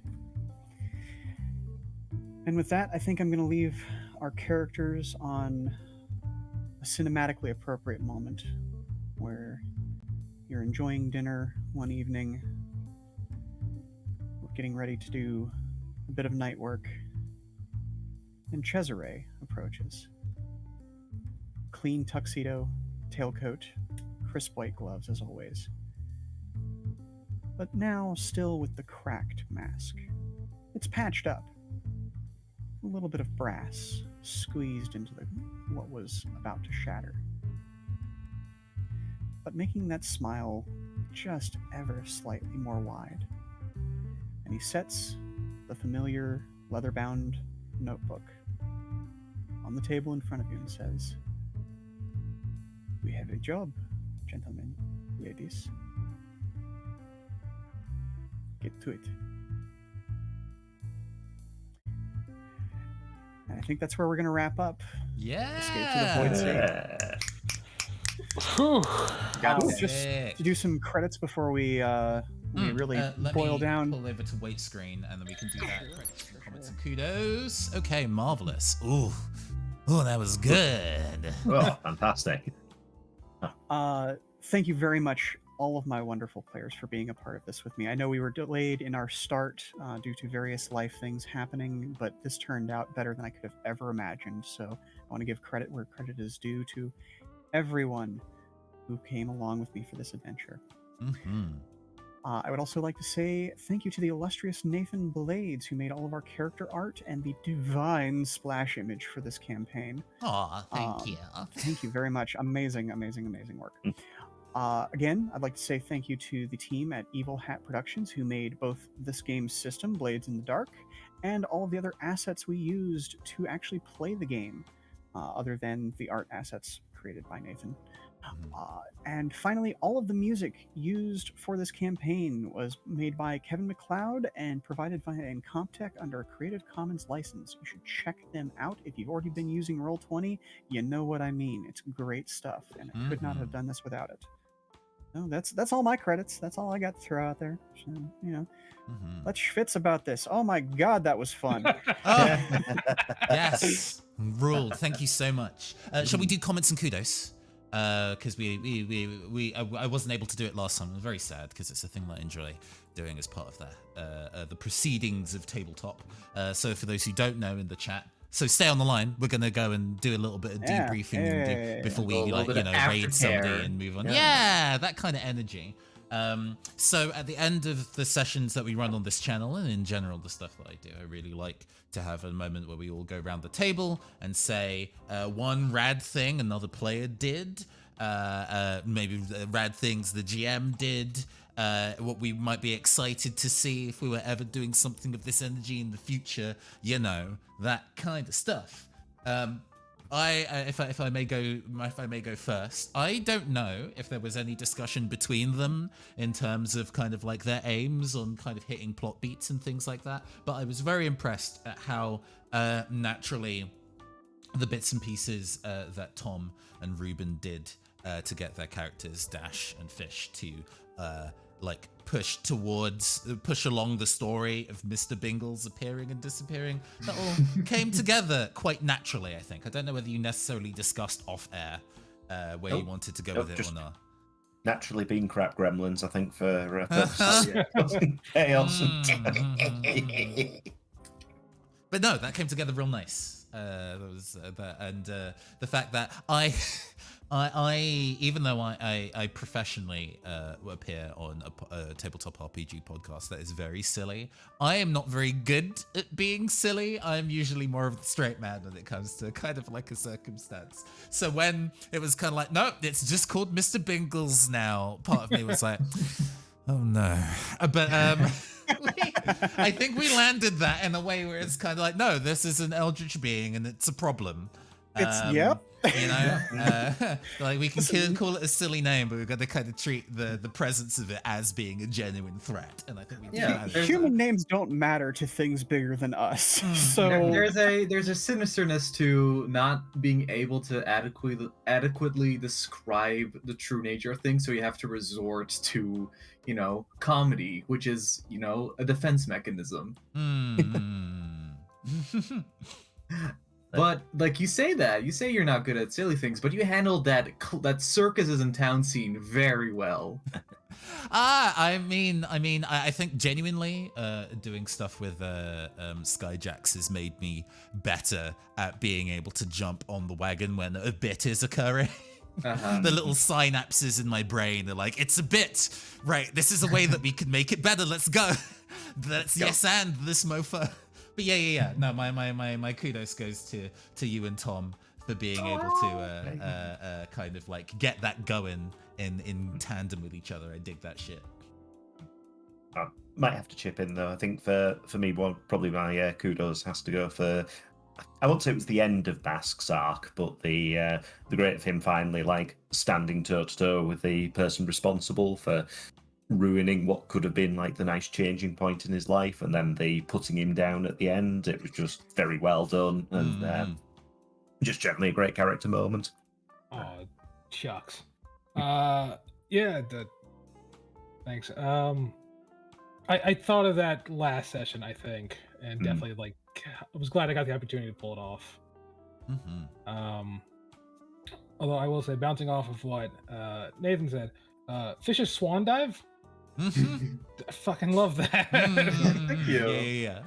And I will say it's a weird thing for me because I objectively thought one, if not more of us, were going to die during this game. And I guess just the dice didn't want us to. Well, that's an interesting thing about Blades in the Dark, is that you can put your characters through physical, emotional, spiritual hell. No character will die unless both the player and the GM agree. So, yeah, as a result, it means that if a character dies, it de facto is cool because multiple people are like, yes, that would be rad, and that helps.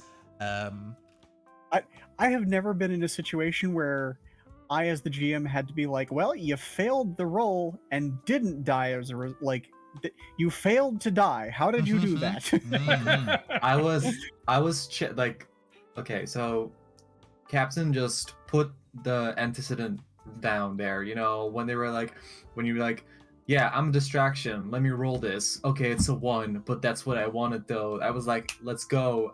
I'm saying that I want to die, but actually, I'm gonna push myself to fail even harder, learn from my experiences, get back up into the game, establish myself on the market, entrepreneur. Here we go, fish oil. You got to get the supplements out there, man. Do you have any kudos, Ruben, while we're on?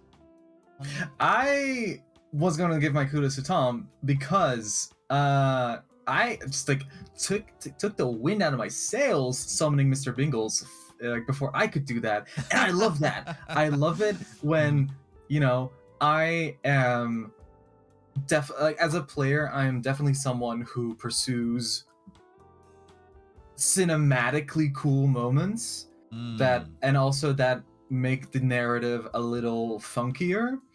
So to be interrupted in that, and like for me the unpredictable element to be out unpredicted almost is, I love that feeling so much. I really, really do. So I thought that was excellent, and like you said, it's such a cool accidental union of like Fish and Dasha's characters like both being super into the occult and like channeling what's beyond it, but also becoming one with that. So I was like, I was mad, but also I was like, this is too cool. This is too cool. And I'll say, as an outside observer, like it feels like it tracks because I think when we were in the sewers, both your characters got invested in the Mr. Bingles. True. Mr. So Bingles it arc. definitely, it definitely just felt like, you know, this isn't a left turn thing, really. I mean, it's a left turn for like fucking Cthulhu shows up, but like for a character choice, like, oh no, like there's basis for it over here that we've seen. And already back then, when like the rubble was cleared and the sewers were flooding, like I had already resolved, okay, if that happens and it goes wrong, I'm willing to sacrifice Fish right there and then, just for that like extra sacrificial angle. So I was already like trying to get myself killed for the entire campaign. It's like, no, the campaign does not want you to die. Like honestly, as like the big punchy guy, I was also like ready, like at some point there will be a thing of like I will hold the line while they go escape, and that'll be the it for me. Like just all right, I guess I'm super awesome. I don't know what to do. No, just be rad. You pick the thing that reduces the harm you take. So you could have got clapped a couple times, but you managed to stay strong in it. I think it's so funny that the people avoiding combat the most got the most harms. Also, I'd like to give a kudos to Draco for just like going along with like that whole occult little story beat, because I had like we talked a little bit about it after the first session, I think, about establishing, like I was very cryptic about it, about what I wanted to achieve, and Draco handled it perfectly to the point where, you know, introduced in the second session and all the way just as a just ripple in the water throughout the third and then the last session, and to just become a tidal wave of a just boom, there it is. This is what we've been sort of working towards, but not really, but also yes, definitely. So amazing maintenance of the narrative there, Draco. Thank you very much. As a first time player to your GMing style, just fucking great. Yeah. Always appreciated. I Yeah. really love it when, and I'm gonna try to give everybody individual notes, but my overall note is I love the little details that everybody gave me over the course of this campaign because it specifically allows me to do stuff like that. It's always one of my favorite things in world building to get these little things that cause those ripples and have bigger effects later on down the line, because it helps build a really solid narrative, in my opinion. And so, again, just thank you everybody for giving me these little strings to pull on, for everybody. For instance, uh, Nathan, thank you very much, particularly in this session, for almost sidestepping any mechanical benefit to have an emotional moment with between AU and Bosk there. Hmm. Like, I gave you a mechanical benefit in the end because I felt like it was deserved. You know, like that willingness to sacrifice mechanics for narrative will always win in my Yeah, book. I mean, if you've ever seen any of Arcana Core, you know I love me a social link. Oh yeah. Oh yeah. Also, if I can say, I hope I gave you at least something we were looking for in that. Oh yeah. Yeah. The kind of conflicting. Even though there was advice that Busk could offer, their kind of how they would respond to it emotionally was like, yeah, this will By the help way- define the relationship between the two of them, kind of thing. By the way, if anyone is interested in said Arcana Core, search on YouTube for the Neon Caster Arcana Core to Yeah. find an amazing Persona-inspired RPG featuring. I'm gonna link that myself, playlist Tom. right now. Let's go. Fucking Yeah, do do it. the Hold on. thing. Hold on, Just- hold on. Hey, happy Black History Month. You want to support a Black queer creator? Fucking Arcana Core it up. It's There you go. such a good campaign. It was really good. It was. I'm gonna rewatch it again because it makes me cry thinking about it. Yeah, since- go ahead, keep going. I was gonna say, Ribbon, thank you up? for doing weird stuff. You're the first one to thank. You're the first GM to thank me for that. No, like genuinely, because like this world could have like Duskfall. You can take it to be a very serious, black and white film noir kind of a world, especially with kind of the background that I set up for it. But you brought some of that extra eldritch spice back into it. Particularly with the Mr. Bingles thing, like that was fun. Like the moment that you gave me that plot thread to unravel, I was like, oh, okay, here's how I bring this back around after the ghosts in the first section. Okay, all right. And then we, as you said, built towards it, and then had our major payoff at the end. So thank you for that. Yeah, no, and it's like, I figured we just had to do something with it because from the get-go I was like, haha, can I play a weird fish person? That would be so funny. And then thinking about just like in universe, okay, we've got a party of just basically 3 people, and then there's a fish walking around in human costumes. That, okay, if we don't address that, if we don't address the magic around that, then it would just be just like, what if Seinfeld had an alien character? You know? It's just never talked about. You wait, Kramer's not. Anyway, just waiting for that. Very good.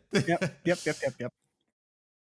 Tom, thank you for playing a character that could be a borderline evil character without being derailing about it. That is such a rare skill for people to have. So thank you for following through on that. Very good. It gels just because it's such a credit to everyone. Actually, an easy group of players to sort of work with, and everything just sort of bouncing things off just works very nicely. And yeah, it's been really good fun. All right. And finally, Captain, thank you. Oh, we can skip this. Oh, no. We don't get to skip this. Everybody else has gotten the thing from me. Thank you for being as genre savvy as you are, and being able to work with me to work in some really cool tropes, because there's a certain level of genre savvy where it can absolutely wreck everything that's going on around it, and then you go beyond that into picking the exact moments where that savviness and that trope knowledge benefits the system and creates an even higher level of drama, and you hit that perfectly. So thank you for that. I'm gonna disconnect from the call. Yeah, well, Well, we're wrapping up anyway. So yeah. your compliment delivered. There's no escape. It's happened now. To talk a little bit about other tabletop ventures, while this is one shot, the story is over. We may return to the concept, I guess, of Escape to the Void Sea at some point in the future. Who knows? There is a very interesting tabletop RPG that was Japanese and translated into English called Picaresque Roman, which is supposed to be like a Yakuza simulator. And I'm like, yeah, I could use that to do something that's in this kind of world and tone. Let's go. Give me some time to go read that rule book and see what I can do. So, we might do some rotating GM stuff around this. Who knows? We'll see. Okay. We'll see in the future. We'll see where this go.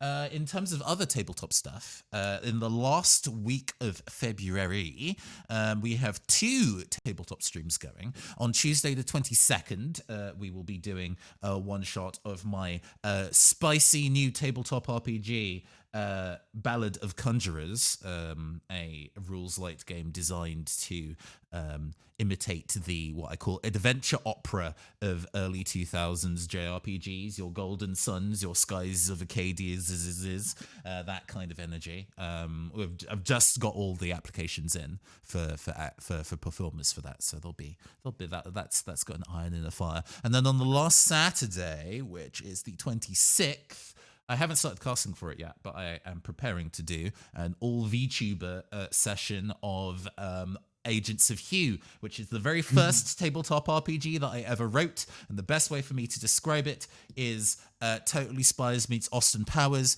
Hue is an acronym standing for Hunky Undercover Elites. You can do the math of how this will go and what it will look like. So please keep an eye and an ear out for that. Fantastic. With that all out of the way, let's go raid a person, and then we can all rest our voices a little bit. Except not for me, because I still have to continue rolling dice for the next 3 hours somewhere else. Boy. Yeah, we work hard. Let's go and pass it over to Surprise Round RPG, who are currently playing their own campaign called the Red String Report. It is essentially, as I understand, No More Heroes crossed with Disco Elysium. The first couple of episodes of that absolutely slap. Please do go in, give them a follow, and give them your support. They probably won't be able to... No, not unhost. I'm not hosting, I'm raiding. Come on, let's do this properly. I'm a professional and know how to do these things. Yeah, there we go. It's working correctly now. So yes, please do drop in and give them your support, give them a follow. I love the work that they do. I, once again, and am always your androgynous android game show host from the future, cast Nathan Blades. I'm not casted today. This is the Perfect blue. Oh no, the kayfabe, it's dropping before my eyes. This has been the Neoncaster Twitch channel, and we'll see you all next time. Have a fantastic evening, everyone. Goodbye. Bye.